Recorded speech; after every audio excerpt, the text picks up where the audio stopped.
हरे कृष्णा कृष्ण कृष्ण हरे हरे हरे राम राम राम हरे। আমরা একটা কীর্তন দিয়ে শুরু করবো, তারপর আমরা আমাদের ক্লাসে কি করে দেবো। আর আজকের ক্লাসটা আমরা খুব শর্ট রাখার চেষ্টা করবো। জয় রাধা মাধব, জয় কুঞ্জ বিহার, জয় রাধা মাধব,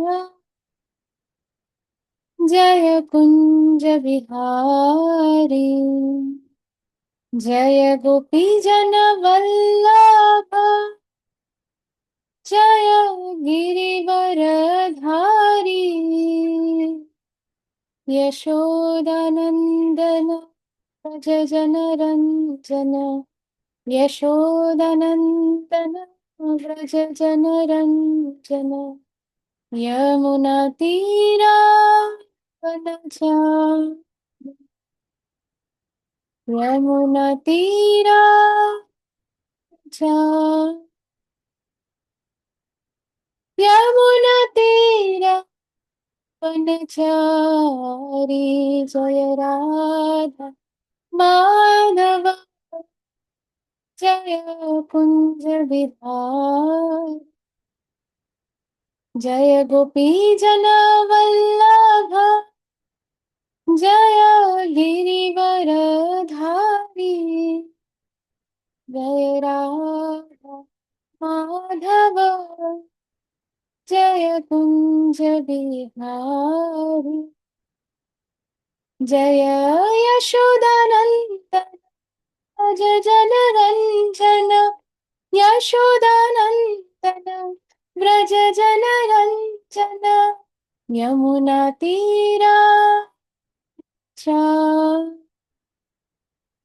यमुना तीरा वनचारि, हरे कृष्णा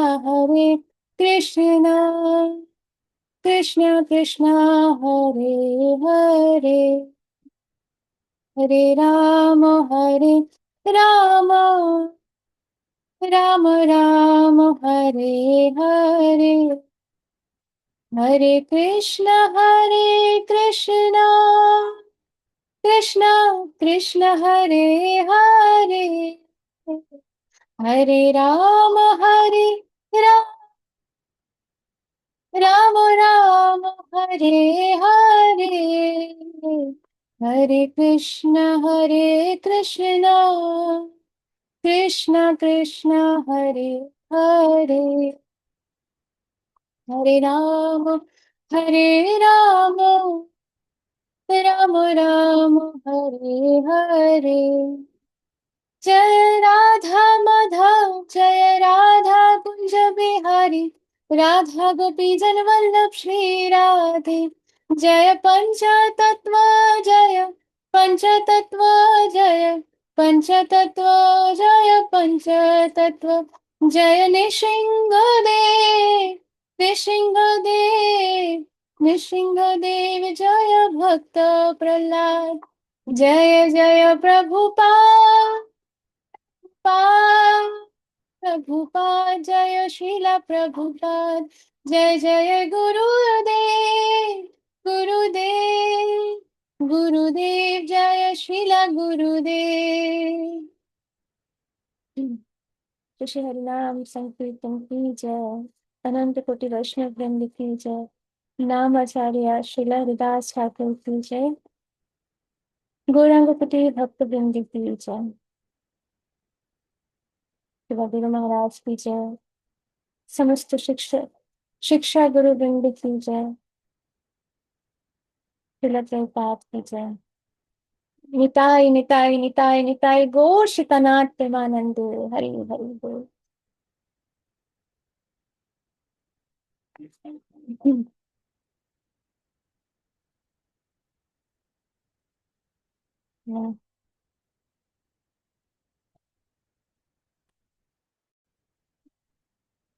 গত ক্লাসে আমরা গত ক্লাসে এত ক্লাস করেছি, গত ক্লাসে কোথায় স্টপ করেছিলাম একটু যদি একটু রিমাইন্ডার দিতে পারো, যে মানুষ তার মনুষ্য জীবনের এইখানটায় কি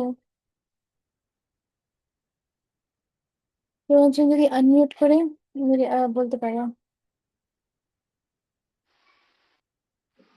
হ্যাঁ মাতাজি, এই যে মানুষ তার মনুষ্য জীবনের সমস্ত সমস্যার সমাধান করে না এবং আত্মতত্ত্ব উপলব্ধি না করে কুকুর বিড়ালের মতো এই জগৎ থেকে বিদায় নেয়, সে কৃপণ। এই অবধি। হ্যাঁ হ্যাঁ, কি বলছেন? আমি তো দেখতে পাচ্ছি না, তো জন্য এটা কি সোমা মাতাজি? হ্যাঁ হ্যাঁ, হ্যাঁ হ্যাঁ মাতাজি, আমি মাতাজি রিড করতে পারবেন? আপনি রিড করুন। আমি রিড করবো। হ্যাঁ মাতাজি, আপনি রিড করুন। এটা রিড আচ্ছা। গেল, এই লাইনটা বললে পরে আমার ওই ভজন মনে পড়ে গেল। বচন বলে সেই পাপড়ি এলো আর গেল। এমন কেন অবতারে, নিত্যানন্দ প্রভুর অবতারে যার রতিনা জন্মিল, লোচন বলে সেই পাপী এলো আর গেল। তো যে মানুষ তার মনুষ্য জীবনে সমস্ত সমস্যার সমাধান করে না, তারা শুধু যে কি করে অর্থ কি মানে রোজগার করব, প্রপার অর্থ দিয়ে আমরা কিভাবে নিজেদের জীবনটাকে আরো ভালো বানিয়ে উঠতে পারি। বেশি অর্থ মানে হচ্ছে যে আমরা এই অর্থ দিয়ে ভালো বাড়ি বানাতে পারবো, আমাদের পরিবারের কারোর মানে যদি অসুস্থতা হয় সেটার ভালো করে চিকিৎসা করা যাবে, বা ভালো গাড়ি, ভালো বিছানা, ভালো তোষক, ভালো ম্যাট্রেস, ভালো ভালো মানে ভালো রেস্টুরেন্টে গিয়ে খাবার দাবার করতে পারবো, ভালো জায়গায় ঘুরতে যেতে পারবো, ভালো জামা কাপড় পরবো, ভালো সাজগোজ করব। তার মানে কি, তারা বুঝতেই পারছে না যে পদম পদম ইয়ত বিপদাম, মানে তার কাছে অনেক অর্থ, এই অর্থ দিয়ে এই সব কিছুই সে হয়তো পেলো, কিন্তু হুম। তার মানে এটার কোনো গ্যারেন্টি নেই এনি মোমেন্ট এই জরা আর ব্যাধি তো কেউ আটকাতে পারবে না। আদি ভৌতিক, আদি দৈবিক, এই তিন প্রকারের যে আমাদের যে সমস্যাগুলো, এটার থেকে তো কেউ আটকাতে পারবে না। তারপরে যে জরা মানে হচ্ছে ওল্ড এজ, যে আমরা দিন ক্রমশ যে বৃদ্ধ হয়ে যাচ্ছে, এটা কি কেউ আটকাতে পারবে? কালো করা যেতে পারে, দাঁত পড়ে গেলে নকলি দাঁত লাগানো যেতে পারে, মেকআপ করে অনেক রকমের মানে মুখের মধ্যে দাগ গিয়ে রিঙ্কলস পড়ে গেছে, এগুলো সব ইনজেকশন ঢুকিয়ে সব করা যেতে পারে, কিন্তু ভেতর থেকে যে শরীরটা ক্ষয় হচ্ছে সেটার কোনো সেটার কোনো উপায় নেই। ওটা আস্তে আস্তে হবে, যতই ডাক্তার দেখাও যাই দেখাও না কেন। তত বড় বড় মানে পপুলার লোকজন, এই যে মাইকেল জ্যাকসন, মাইকেল জ্যাকসন তো একদম কি ছিল যে আমি এত বছর বাঁচবো, তাই জন্য তার ম্যানশনের ভেতরেই মানে তার নিজস্ব ডাক্তার এই ওই মানে অ্যারেঞ্জমেন্ট ছিল। তার মৃত্যু আসে তখন সেই ডাক্তার একেবারে বিভিন্ড হয়ে যায় যে কত চেষ্টা করছে তার বিপি কে নর্মালাইজ করবার, স্টেবিলাইজ করবার, এটা ওইটা, সব ভাইটালস সব ফেল করে যায়। একটা heart attack, massive heart attack আসে, আর ওই ডাক্তার মানে best doctors of the world তার বাড়ির ভেতরে থাকে, ঘন্টায় ঘন্টায় তাকে তার সব ভাইটালস মানে ভাইটালস বলতে এই যে আমাদের বিপি, আমাদের কি বলে অক্সিজেন, বা আমাদের হার্ট ঠিক চলছে কিনা, আমাদের বাকি অর্গান গুলো ঠিক আছে কিনা, ঘন্টায় ঘন্টায় তারা চেক আপ করতো যাতে মাইকেল জ্যাকসনের কোনো অসুবিধা না হয়। সব ঠিক ছিল, হঠাৎ একদিন। তাই জন্য যখন সময় আসবে সেটাকে কেউ আটকাতে পারবে না। এই সমস্যা যখন কেউ সমাধান করতে পারে না তখন কি, আ- আত্মতত্ত্ব এবং আত্মতত্ত্ব, আত্মার যে তত্ত্ব, এই জ্ঞানটা যে উপলব্ধি করতে পারে না, তাদের কি অবস্থা হয়, কুকুর বেড়ালের মতন এই জগতের মধ্যে তারা আসে, আর এই জগৎ থেকে কুকুর বিড়ালের মতনই তারা বিদায় নেয়। আসে, থাকলো, ভাবছে খুব বেশ মজার জিনিস করছে, কিন্তু আহ তারা একেবারেই তাদের সমস্যার সমাধান করতে পারেনি, আবার তারা আরেকটা জন্ম নেবে কুকুর বিড়ালের মতন, আবার তারপরে যখন যাবে তখন কুকুর বিড়ালের মতন। তো এদেরকে বলা হচ্ছে কৃপণ। কারণ কৃপণ কি করে, যা কিছু রোজগার করেছে সেগুলোকে একদম ব্যাংকের মধ্যে ঢুকিয়ে ঢুকিয়ে রেখে দেবে, যে না না না, এইগুলোকে আজকে খরচ করা চলবে না। আরে বাবা, শোনো, এই আজকে এই অনুষ্ঠান আছে, না না না না, এটা এই এই ছোটখাটো অনুষ্ঠানের জন্য একেবারেই না, আমি বড় কাজ ভেবে ভেবে রেখেছি। এই করতে করতে সেই বড় কাজ আসার আগে এই বাবা পটল তুলে চলে যায় ঠুস। তাই জন্য সেই ব্যাংক ব্যালেন্স ব্যাংকের মধ্যেই রয়ে গেল, আর কৃপন কুকুরের মতন এরো বিলারের মতন, কুকুর বিড়ালের মতনই চলে গেল। তাই জন্য আমরা যাতে অন্তত যারা এখানে ক্লাসের মধ্যে জয়েন করছি তারা অন্তত যাতে এরকম হয়ে না থেকে যায়। কারণ পুরো জগৎকে তো উদ্ধার করতে পারবো না, আমরা কেউই করতে পারবো না। Only Srila Prabhupada, only bona fide গুরুদেব, অনলি কৃষ্ণা। আর সেটা কিভাবে উদ্ধার হবে, তার জন্য তো আমাদের জানতে হবে উদ্ধারের পদ্ধতিটা কি, উদ্ধার হওয়ার রাস্তাটা কোথায়। সেই রাস্তাটাই এখানে দেখানো হচ্ছে, এবার সেটা আমাদেরকে সেই রাস্তায় চলতে হবে, হাঁটতে হবে। সেই রাস্তা জেনে নিয়েছে যে এই এই রাস্তা দিয়ে গেলে পরে তুমি একদম সোজা চলে যাও, একটা সুন্দর মানে হোটেল আছে, সেখানে তুমি আরামসে রেস্ট করতে পারবে। আচ্ছা আচ্ছা আচ্ছা, ঠিক আছে। কিন্তু আমি সেই রাস্তা দিয়ে যাচ্ছি না, আমি সেই জঙ্গলের মধ্যেই বসে আছি না, যাবো কি যাবো না, যাবো কি যাবো না, সত্যি যদি হোটেলটা না থাকে, যদি এই করতে করতেই জীবন বেরিয়ে গেল, বাঘ এসে খেয়ে নিল। এরকম যাতে আমরা না করি, একে বলা হচ্ছে কৃপণ। মাতাজি, সোমা মাতাজি, হ্যাঁ মাতাজি। আমি 1 মিনিট মাতাজি, আমি একটু সবাই মিউট করে দিই, তারপরে আবার আনমিউট করে আম, বলবেন। ও আসে মাঝে মাঝে। হ্যাঁ মাতাজি, কন্টিনিউ করুন। হ্যাঁ, এই মানব জীবন জীবের একটি অমূল্য সম্পদ, কারণ সে এটির সদ্ব্যবহার করে জীবনের সমস্ত সমস্যার সমাধান করতে পারে। তাই যে এই অমূল্য সম্পদের সদ্ব্যবহার করে না সে কৃপণ।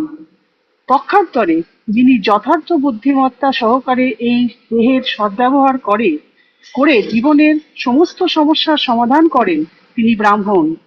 এবার মাতাজি ইয়া আমরা, হ্যাঁ, লাইন বাই লাইন ধরে এটাতে যাব যে হ্যাঁ হ্যাঁ এই মানব জন্ম হচ্ছে একটি অমূল্য সম্পদ। কেন মানব জন্মকে অমূল্য সম্পদ বলছে, এটা আমরা এতগুলো ক্লাসের মধ্যে বুঝতেই পেরেছি বা আশা করছি। কারণ এই মানব জন্মের মধ্যেই আমাদের কিন্তু এই স্পেশাল বুদ্ধিটা দেওয়া হয়েছে, যেখানে আমরা এই সব আত্মতত্ত্বর জ্ঞান উপলব্ধি করতে পারবো। কোনো কুকুর বিড়ালের সামনে বসে, আমার ছোটবেলাতে আমার বাড়িতে অনেক পেটস ছিল। তো আমরা যখন কীর্তন করতাম, মানে তখন কিন্তু তারা বসতো। আম, আবার প্রসাদের ব্যাপারটা বুঝতো, মানে ভগবানকে হয়তো খিচুড়ি প্রসাদ নিবেদন, কারণ তখন তো আমরা কৃষ্ণা কনসিয়াসনেসে আসিনি। তখন আমাদের কনসেপ্ট ছিল যে ভগবানকে ভোগ নিবেদন করা মানে হচ্ছে যে আমরা নয় খিচুড়ি দিতে পারি বা লাবড়া বানিয়ে দিলাম, এই ধরনের, মানে এটাই হচ্ছে কনসেপ্ট যে ভগবানকে ভোগ নিবেদন মানে হচ্ছে এইগুলোই করা যায়। তা না, আমরা ভগবানকে বাড়ির মধ্যে যে রান্না হচ্ছে, আমাদের বাড়ির পরিবারের লোকজন যেই রকম প্রসাদ পাবে, মানে এবার বাড়ির মধ্যে যদি কেউ অসুস্থ থাকে, তাকে ডাক্তার বলেছে সেদ্ধ খেতে, তার মানে ভগবানও সেদ্ধই খাবে। বাড়ির মধ্যে জগন্নাথ বিগ্রহ আছে, গৌর নিতাই আছে, ইভেন হয়তো রাধাকৃষ্ণ আছে, নো প্রবলেম, গোপাল আছে, নো প্রবলেম, ভগবান সেটাই খাবে যেটা বাড়ির লোকজন খাবে। তার মানে এরকম না যে ভগবানকে ভোগ নিবেদন করতে হবে মাতাজি, আজকে করা যাবে না, কারণ আজকে তো আমি এই পোলাও বানাইনি, ভাতের পোলাও বানানো হয়নি, রসগোল্লা গুলাব জামুন বানানো হয়নি, পান্তুয়া বানানো হয়নি, ভগবানকে কিভাবে ভোগ নিবেদন করব? কেন? ভাত বানানো হয়নি, কিছু নর্মাল শাক সবজি বানানো হয়নি, এটাই নিবেদন করব। কারণ এইটাই হচ্ছে কৃষ্ণ কনসিয়াসনেস, এইটাকেই বলা হচ্ছে কৃষ্ণ ভাবনামৃত জীবনযাপন। যা রান্না হয়েছে, যেইটা পরিবারের লোকজনের জন্য রিকোয়ার্ড, রিকোয়ার্ড বলতে এবার অনেকজন মনে করতেই পারে যে না, আমার বাচ্চার জন্য প্রোটিন দরকার, তাই তাকে ডিম খাওয়াতে হবে, ডিম খাওয়াতে হবে, মাংস খাওয়াতে হবে, এই খাওয়াতে হবে। তো এইটা ভুল ধারণা। কত কতজন আছে সোলজার্স, কতজন আছে যারা বডি বিল্ডার্স। আর্নল্ড শোয়ার্জনেগার, সে ভেজিটেরিয়ান, সে হচ্ছে ইভেন কি দুধ পনির এইগুলো পর্যন্ত খায় না, সে হচ্ছে একজন নাম করা বডি বিল্ডার। আরো কত নাম করা বডি বিল্ডার আছে ক্রিকেটার্সদের মধ্যে, বিরাট কোহলি হচ্ছে একদম ভিগান। তাছাড়া আরো কতজন আছে, আমাদের ইসকনের মধ্যে একজন সুইজারল্যান্ডের একজন ডিভোটি, সুইজারল্যান্ড বা কোথায় এরকম, উনি হচ্ছেন একজন প্রপার বডি বিল্ডার। ওনার একটা মানে মানে ডিফারেন্ট বলে যে সোশ্যাল প্ল্যাটফর্ম, যেগুলো সোশ্যাল মিডিয়া প্ল্যাটফর্ম, সেইখানে ওনার কত পেজেস আছে, উনি একজন প্রপার বডি বিল্ডার। এবং উনি ইসকনের ভক্ত। তো ইসকনের ভক্ত মানে কি, উনি কি মাছ মাংস ডিমকে প্রোটিন নেয় না? একেবারেই না। তাই জন্য এইগুলো হচ্ছে শুধু বাহানা, কারণ লোভ আমরা আটকাতে পারছি না, তাই লোভ না আটকাতে পেরে আমরা বিভিন্ন প্রকারের বাহানা বানাই যে না, প্রোটিন কোথা দিয়ে আসবে, আমার আমার স্বামীটা অসুস্থ, ডাক্তার বলছে মাছ খাওয়াতে হবে। আরে মাছ খাইয়ে করার জন্য তোমার হাজবেন্ড আর তুমি দুজনেই মাছ হয়ে জন্মাবে, তারপর অন্য কেউ তোমাকে খাওয়াবে। মানে আমরা যখন মাছ, তখন আমাদের অন্য কারোর মুখে ঠেলে দেওয়া হবে। তাই এই যে এই ভুল ভ্রান্তি থেকে আমাদের যত তাড়াতাড়ি আমরা বেরোবো, বুঝতে তো সবই পারি, কিন্তু অ্যাপ্লাই যত তাড়াতাড়ি করতে পারবো সেটা আমাদের জন্যই বেটার ছিল। মাতাজি কন্টিনিউ করবেন। या एतद्दक्षरं गार्गी विदित्वा स्माल्लोकात् प्रतिसंवम्भन। যারা কৃপণ তারা পরিবার, সমাজ, দেশ আদি জড় সম্বন্ধের প্রতি অত্যধিক আসক্ত হয়ে তাদের সময়ের অপচয় করে।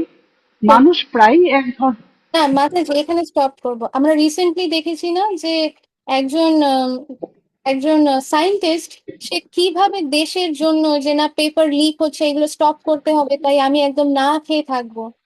আপনারা আপনাদের মতো নিশ্চয়ই বুঝতে পারছেন, রিসেন্টলি নিউজে অনেক এটার আপডেট এসেছে। তো সেটা কি, না একটা এই একটা দরকারি, আমাকে না খেয়ে থাকতে হবে, কিন্তু সেটা সেই না খেয়ে থেকে কি হবে, উপর এফেকশন, মানে অতিরিক্ত ভালো, অতিরিক্ত মোহের কারণে, অতিরিক্ত আসক্তির কারণে। না আমার বাচ্চাকে যদি আমি ননভেজ না খাওয়াই তাহলে কি হবে, বাচ্চার এক্সকিউজ দিয়ে নিজে ননভেজ খাওয়ার চেষ্টা করা। আবার এরকমও অনেক প্যারেন্টস আছে যারা হয়তো মানছে যে না না না ঠিক আছে, এই ননভেজ খেতে বারণ করছে আমরা খাবো না, কিন্তু বাচ্চাকে না দিলে কেমন করে হয়। আবার কিরকম ধরনের প্যারেন্টস যে তারা বুঝতে পারছে যে এই মাছ মাংস, মাংসর সংস্কৃত ওয়ার্ডটা কি, মাংস, মামা অংশ, এটার একটা কারণ হচ্ছে যে যখন একটা প্রাণীকে হত্যা করা হচ্ছে, তখন একটা বলুক আর না বলুক কিন্তু একটা প্রমিস করা হচ্ছে, মামসা, মামা অংশ, আজকে আমি তোমার অংশ কেটে খাবো, পরের পরে তুমি আমার অংশ কেটে খাবে, এই প্রমিসটা দেওয়া হচ্ছে। এইটা হচ্ছে মাংসা বা মাংস, এই কথাটার অর্থ হচ্ছে এইটা। আর এইটা কোনোদিন ভুল হবে না। কিন্তু তো যাই, এই তো অনেক আসক্তি যে না বাড়ির লোকজনের কি হবে, এর কি হবে, তার কি হবে, আমরা নিজেদের কথাই ভুলে যাই। নিজেই যদি ঠিকঠাক পথে না থাকি তাহলে বাড়ির লোকজনকে তো বাঁচাতেই পারবো না, সবাইকে নিয়ে আমরা একসাথে সবাই ডুববো। মানে প্রথমে নিজেকে ঠিক হতে হবে। নিজেকে মনস্থির করতে হবে যে আমি কোনটা করবো কোনটা করবো না। এটা নিজেকে মনস্থির করতে হবে। Continue Mataji, please. মানুষ প্রায়ই এক ধরনের চর্মরোগ দ্বারা আক্রান্ত হয়ে স্ত্রী, পুত্র এবং অন্যান্য পরিজন সমন্বিত পরিবারের প্রতি অত্যন্ত আসক্ত হয়ে পড়ে। এটি চর্মরোগ কারণ দেহ বা চর্মের ভিত্তিতে এই আত্মীয়তার বন্ধন গড়ে ওঠে। কৃপণ মনে করে যে সে তার পরিবারের সদস্যদের মৃত্যুর হাত থেকে রক্ষা করতে সক্ষম, নয়তো সে মনে করে যে তার আত্মীয়-স্বজন বা সমাজ তাকে মৃত্যুর হাত থেকে রক্ষা করবে। এই ধরনের পারিবারিক বন্ধন এমনকি নিম্নজনী সম্ভূত পশুদের মধ্যেও দেখা যায়। হ্যাঁ, তারাও তাদের সন্তানদের যত্ন করে। হ্যাঁ, এটা আমরা কি, এটা আপনাদের মতে, আমার মনে হয় সবাই হয়তো কোনো না কোনো সময় দেখি আমরা, যে যখন এই অ্যানিমেল, অ্যানিমেল হোক, বার্ড হোক, আমি তো এবার পিঁপড়েদের মধ্যে দেখেছি যে পিঁপড়ের মতো মানে একটা পিঁপড়েকে যদি ভুলে ছোটে মানে কাছে যায় বা অন্য পিঁপড়েগুলো জমা হয়ে যায় তাকে দেখার জন্য। পিঁপড়েদের কথা বলছি, তাহলে হোয়াট টু স্পিক অফ পাখি, পশু, এসবের কথা তো মানে এই না। তো এইটা হচ্ছে নর্মাল অ্যানিমেল, এই যে আহার, নিদ্রা, ভয়, মাইথুনা, এই চারটে জিনিস হচ্ছে পশুদের মধ্যে আর মনুষ্যদের মধ্যে কমন। তাহলে মনুষ্য আর পশুদের মধ্যে পার্থক্যটা কোথায়? যখন একজন মনুষ্য তার মনুষ্য দেহটাকে বা জীবনটাকে সার্থক করতে পারে, এই ভগবত, এই ভগবত তত্ত্ব বা আত্মজ্ঞানের যে তত্ত্ব, এটা উপলব্ধি যখন করতে পারে, এটা যখন বুঝতে পারে, এটা যখন তার ডিজায়ার আসে যে হাও আমি কিভাবে নিজের লাইফটাকে সাকসেসফুল করতে পারি, আমি কি এই করতেই এসেছি। আমি এটা অনেকবার শেয়ার করেছি আগের অনেক পুরোনো পুরোনো ক্লাসে। আমি যখন খুব ছোট, মানে স্কুল লাইফে, তখন প্রায় ওটা আসতো। কারণ হচ্ছে যখনই এক্সামের টাইম আসতো তখন আমি ভীষণ ভাবুক হয়ে যেতাম যে আমি কি এটার জন্যই জন্ম নিয়েছি, এই প্রত্যেক 3 মাস অন্তর অন্তর একটা পরীক্ষা লেখার জন্য। তারপরে কি হবে, পরীক্ষাগুলো দিয়ে ঠিক আছে, বড় হলাম, হলাম, ওকে ফাইন। তারপরে এই যে বাবাকে দেখছি চাকরি করতে, ঠিক আছে, মাকে দেখছি এই এত ঘরের কাজ করতে, এত টায়ার্ড হয়ে যায় দুজনে, তার মানে আমাকেও কি এইগুলোই করতে হবে? এইগুলো করেও কি শান্তি আছে? কেন এইগুলো আমি করব? আর তারপরে দাদু মারা গেল, তার মানে কোনো না কোনো দিন মানে বাবা মাও যাবে, আমিও যাব। আরে তাহলে পরে আলটিমেটলি আমার পারপাসটা কি? এটা আমি যখন স্কুল ক্লাস 6 7 বা আমার মনে 5 বা 6-এ, তখন থেকে আমার মাইন্ডে এই কোয়েশ্চেন্স গুলো অনেক বেশি, আরো বেশি মানে। তো এভরি টাইম আমি এটা ভাবতাম যে আরে লাইফের আলটিমেট পারপাসটা কি? কি বোরিং এই লাইফটা, মানে কেন যে আমি, মানে কেন আমার জন্মটাই কেন হলো রে বাবা? মানে কেন এভরিবডি ইজ টেকিং বার্থ? তো তখন যাই হোক, তখন এই উত্তরগুলো কেউ দেওয়ার মতন ছিল না, অ্যাটলিস্ট আমার আশেপাশে কেউ দেওয়ার মতন ছিল না। তো যখন ভক্তদের সঙ্গ মানে যখন করা শুরু করি, যখন কৃষ্ণা কনসিয়াসনেসে আসি, যখন আমার পথপ্রদর্শক গুরু, শিক্ষা গুরু, ওনারা যখন আমাকে এই জিনিসগুলো বলা শুরু করে, কর্ম কিভাবে কাজ করে, কেন তোমার জন্ম হয়েছে, বিভিন্ন প্রকারের উত্তর, তখন আমার মনের মধ্যে এত এত প্রশ্ন ছিল, সেইগুলো প্রত্যেকটা জিনিস একদম টাক টাক ঠাকা করে উত্তর পাওয়া শুরু করলাম। তো এইখানে সেই উত্তরগুলো, মানে এই উত্তরগুলো, প্রত্যেকটা জিনিসের উত্তর এর মধ্যে আছে। আর এখন অব্দি যদি কারোর ভেতরে এই প্রশ্নটাই জাগেনি যে কেন আমি এত কষ্ট পাবো, আমার সাথেই কেন এগুলো হচ্ছে, ওর আরেকজনের সাথে কেন অন্যরকম হচ্ছে, আলটিমেটলি আমার কি করা উচিত, এই প্রশ্নগুলো যদি না জাগে কারোর ভেতরে, তার মানে সে কতটা, কি বলবো, একটা রোবটের মতন, খাচ্ছে দাচ্ছে চলছে, জীবন চলছে, রোবটের মতন। রোবট নিজের বুদ্ধি লাগায় না, রোবটের নিজস্ব কোনো বুদ্ধি নেই। তাকে যে বানিয়েছে, ভেতরে যা কিছু ঢুকিয়েছে মাল মশলা, সেটুকু নিয়ে সেই রোবট চলে। এবার আমরা যদি মনুষ্য জন্ম পাওয়ার পরও যদি রোবটের মতন চিন্তা না করি, ইভেন ভক্তিপথে আসার পর, এটা এরকম না যে যারা ভক্তিপথে নেই, না না মাতাজি তো 4 নিয়মের পালনের কথা বলছে, আমরা তো সব 4 নিয়মের পালন করছি। No no no, sorry my dear devotees, আমাদের বুঝতে হবে যে ভক্তি পথে আসা মানে এরম না যে আমরা এসে গেলাম, 4 নিয়মের পালন করলাম, 16 মালা জপ করে নিলাম আর হয়ে গেল। এটা নট ইনাফ। আমি কি আমার ভেতরের জিনিস, মানে আমার ভেতরে কি চলছে, সেই জিনিসগুলো নিয়ে কি আমি মানে চিন্তা ধারণা করছি?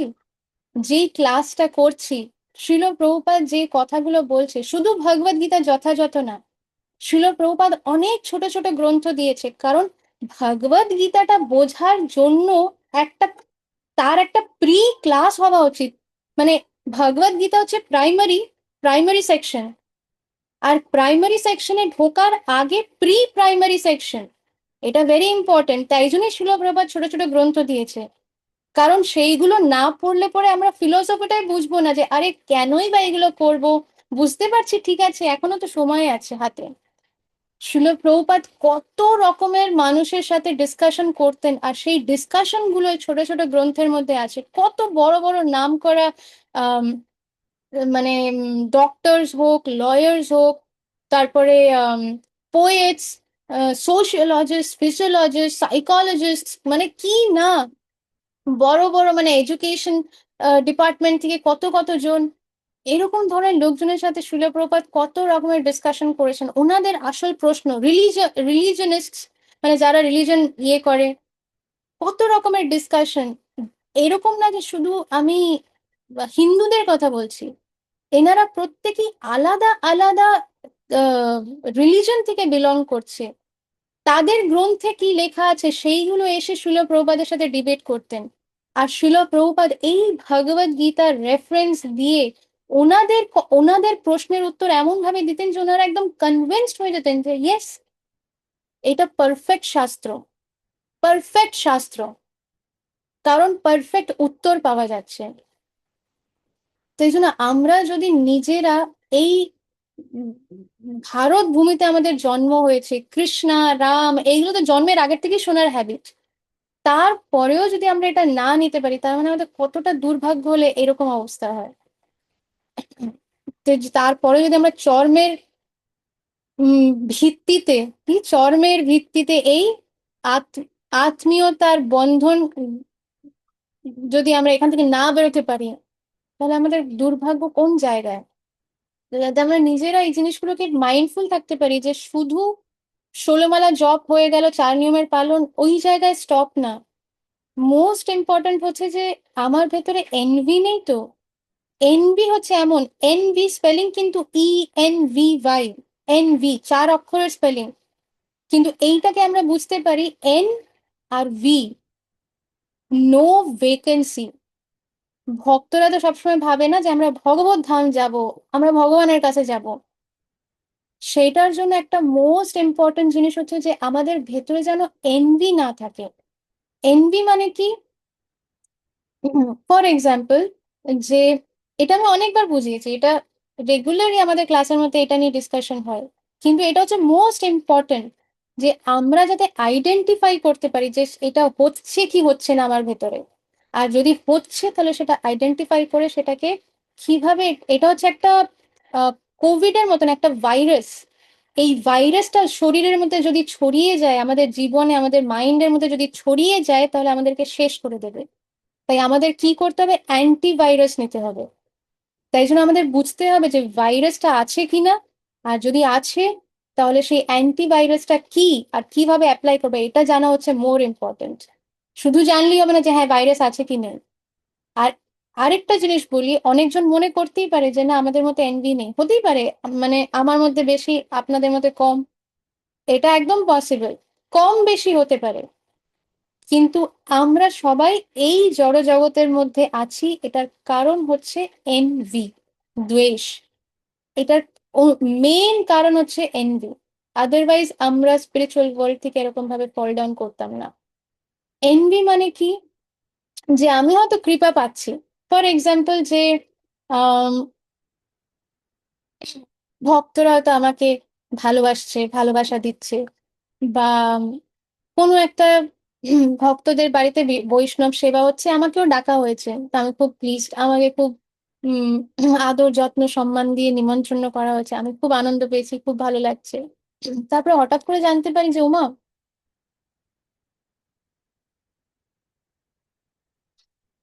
তারপরে হঠাৎ করে জানতে পারি যে উমা, এই আমাদের নিচের তলায় থাকা একজন মাতাজি, তাকেও নিমন্ত্রণ করেছে। সে তো এমন কোনো সেবাই করে না, কিছুই তো করে না, সে তো এমন কিছু ভক্তিও করে না, এমন কিছু ইয়ে না। আর এনারা তো আমি শুনলাম যে শুধু নাকি খুব ভালো ভালো ভক্তদের নিমন্ত্রণ করছে, তো এই মাতাজিকে নিমন্ত্রণ করেছে কেন? এইটা হচ্ছে এনভি। কারণ আমি আরেকজনের মধ্যে আরেকজনকে নিচু ভাবে দেখছি, আর তাকে যে নিমন্ত্রণ করা হয়েছে সেটা আমার পছন্দ হচ্ছে না। এটা আমি এক্সাম্পল দিচ্ছি একটা। এই জায়গায় আমরা যা কিছু আমাদের যা যা সিচুয়েশন, সেই যে জিনিসগুলো আমরা বসিয়ে নিতে পারি। এটা আমার কাছে আর কোনো এক্সাম্পল মনে আসছিল না বলে আমি জাস্ট একটা বানিয়ে বললাম। কিন্তু আমাদেরকে নিজেদের জায়গার থেকে ভাবতে হবে যে কোন জায়গায় আমার এটা ফিল হয়। কম্পিটিশন, আমরা অন্যদের সাথে কম্পিট করতে যাই। ওই ওকে ডাকলো আমাকে ডাকলো না, আমাকে ডাকলো ওকেও ডাকলো, কেন ওকে ডাকার কি দরকার ছিল? ওকে এই সম্মান দেওয়ার কি দরকার ছিল? ও ফর এক্সাম্পল হয়তো ঠিক আছে, আমাকে হিস গ্রেস জনিবাস প্রভু এসে একটা গলে একটা গার্ল্যান্ড দিল, আমি খুব খুশি। ও মা, 4 দিন পরে শুনছি যে ঠিক আছে গৌরাঙ্গ কুটির মধ্যে থেকে আরেকজন আম, আমাদের মাতাজির নাম কি? যাই হোক, আহ, ধরে নিচ্ছি যে ঠিক আছে আমাদের রীনা মাতাজি, শুনলাম যে ও হিস গ্রেস জনিবাস প্রভু রীনা মাতাজিকেও গার্ল্যান্ড দিয়েছে। ও মা, রীনা মাতাজিকে গার্ল্যান্ড দেওয়ার আবার কি হলো?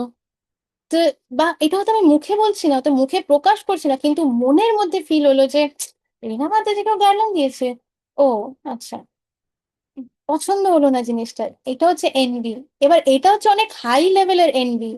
এনভিটা কিন্তু অনেক সাটেল লেভেলেও হতে পারে, অনেক সাটেল লেভেলেও কিন্তু এনভি হতে পারে।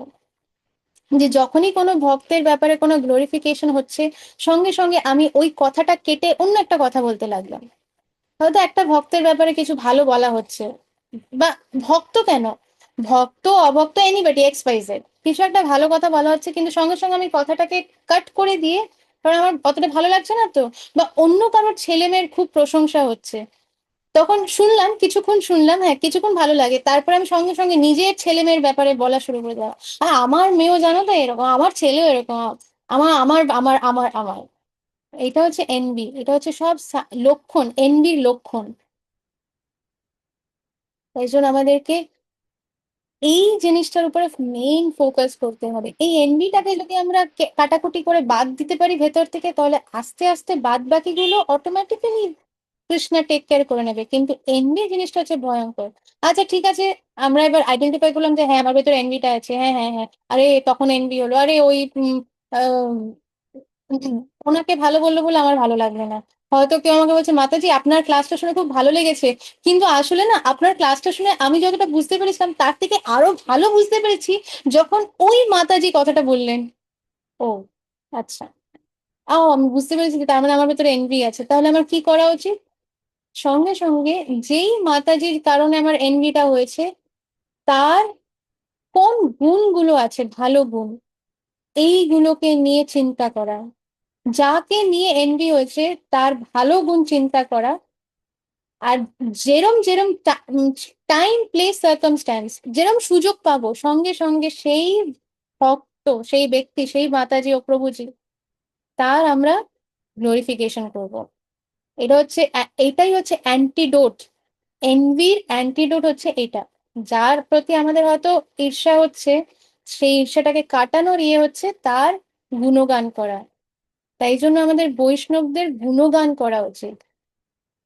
ইভেন যদি তার মধ্যে কোনো রকম কোনো খুঁত থাকে, কোনো দোষ থাকে, হয়তো বিশাল বড় কোনো দোষ আছে, আমাদের ভগবান দিয়েছে না দুটো নিমেষ কি বলে যে আইল্যাশেস, চোখ বন্ধ করা যায় না, চোখ বন্ধ করে নেওয়া।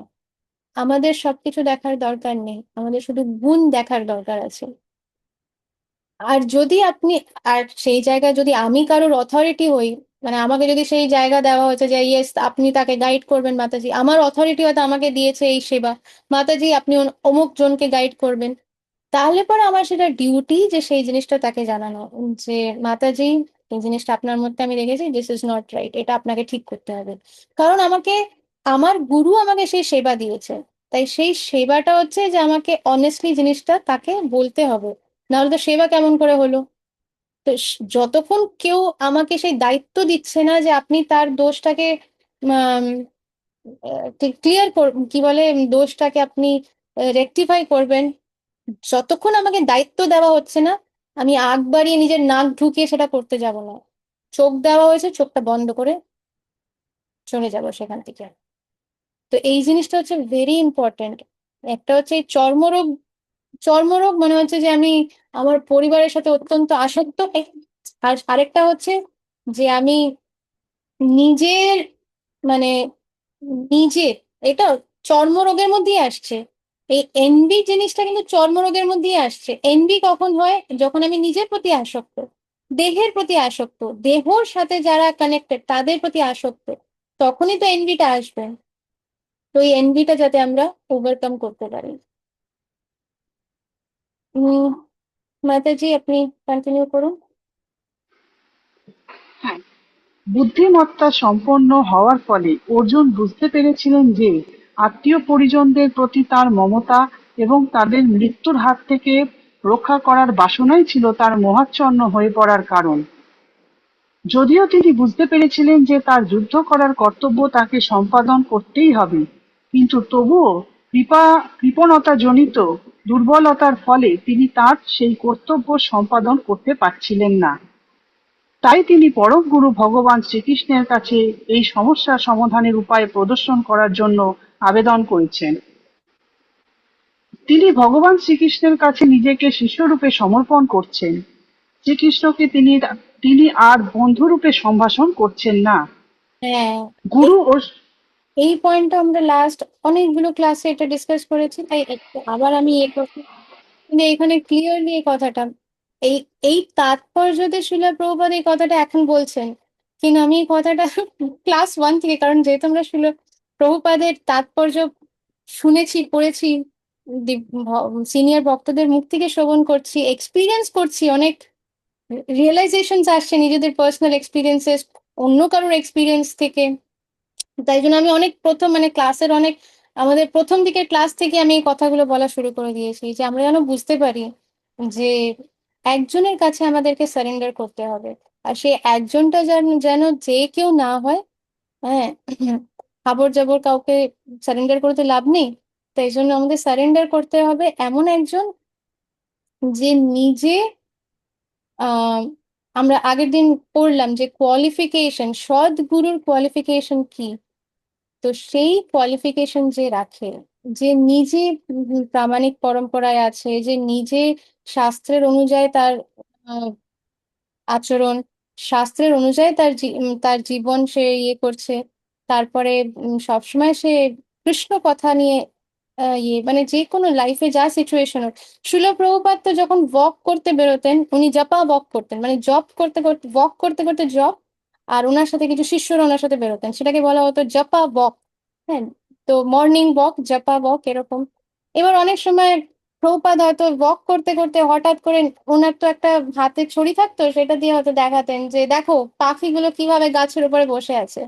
তখন ওনার ওনার সব শিষ্যরা এত সিম্পল, ইন্টেলিজেন্ট, সিম্পল মানে কিন্তু বোকা না, সিম্পল মানে হচ্ছে যে তারা সরল, তারা কিন্তু মূর্খ না, মানে তারা অনেক হাই প্রোফাইল অনেকজন ছিল, তো অনেক ইন্টেলিজেন্ট সবাই। তো ছিল প্রভাত হয়তো হঠাৎ করে দেখাতে, দেখো পাখিগুলো কিভাবে গাছের উপরে বসে আছে আর চিচি চিচি চি করছে, তখন সবাই হয়তো শিষ্যরা জিজ্ঞেস করছে প্রভুপাদ তার মানে এটার তাৎপর্যটা কি। তখন শিল প্রভুপাদ বলছে ওরা সবাই কৃষ্ণ কথা নিয়ে চর্চা করছে। ও আচ্ছা আচ্ছা, শিষ্যরা সবাই খুব খুশি যে দেখো পাখিরাও কৃষ্ণ কথা নিয়ে চর্চা করছে।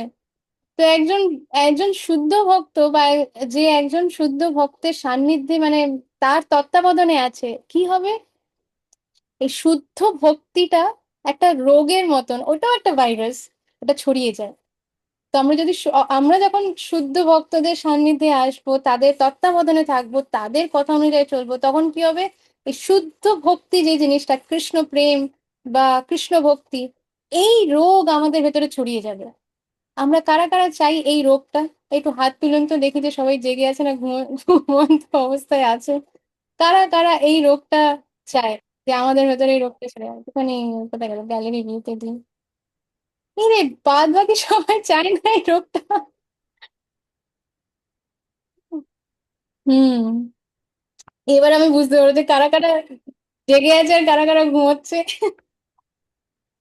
এ কি রতিকা মাতাজি হ্যান্ড রেজ করছিলেন, লোকমান কৃষ্ণ প্রভু হ্যান্ড রেজ করছেন না? প্রভু আপনি চান না এই রোগটা? ওকে, তো এটা হচ্ছে যে আমরা সবাই এই রোগটা চাই। কারণ কারণ এটা হচ্ছে একমাত্র রোগ যে, যেটার জন্য আমরা বাদ বাকি যত রোগ, অন্য রোগ আছে সেগুলো থেকে আমরা রেহাই পেয়ে যাব। যত রকমের রোগ হতে পারে, যত রকমের প্রবলেম সাফারিং, এই হেনা তেনা, এই একটা রোগ যদি আমাদের ভেতরে চলে আসে, কৃষ্ণ ভক্তি কৃষ্ণ প্রেম, শুদ্ধ ভক্তি শুদ্ধ কৃষ্ণ প্রেম, তাহলে বাদ বাকি সব রোগ ক্ষয় হয়ে যাবে। একদম সেই AK-47 এর মতন, ক্রিমিনাল দেখলে পরে ঠিস ঠিস ঠিস ঠিস করে যেরকম মেরে দেয়, সেরকম এই রোগটা ভেতরে ঢুকলে পরে বাদ বাকি অন্য যা রোগ আমাদের ভেতরে আছে সব AK-47 দিয়ে একদম উড়িয়ে দেবে, ঠিস ঠুস ঠুস ঠুস ঠুস। তাহলে আমাদের কোনো চিন্তার আর কারণ থাকবে না। তো আমাদের এইটা দরকার আছে মাতাজি। আচ্ছা আমি একবার দেখি যে আর কেউ কি রিড করতে চায়, তখন তো আমি শুধু একমাত্র মাতাজির ভয়েস শুনেছিলাম বলে মাতাজি কি বলেন। আহ, যদি কেউ রিড করতে চায় তাহলে আপনারা হ্যান্ড রেজ করবেন। মোহন কি রিডিং এর জন্য হ্যান্ড রেজ? আর তো কারোর হ্যান্ড রেজ দেখছিলাম, আমি একবার চেক করিনি, যারা ভিডিওতে আছে তারা। রতিকা মাতাজি কি, ও কোথায় গেল রতিকা মাতাজি? আমি একজনকে দেখছি আর টুক করে সে গায়েব হয়ে যাচ্ছে, তাই জন্য আমি বুঝতেই পারছি না কে রতিকা মাতাজি কি আবার গায়েব? মাতাজি, মাতাজি কি হ্যান্ড রেজ করেছেন পড়ার জন্য? আপনি আনমিউট করে পড়তে পারেন রতিকা মাতাজি।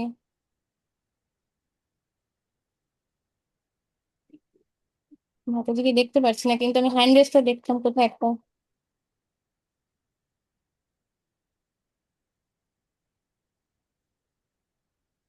উম,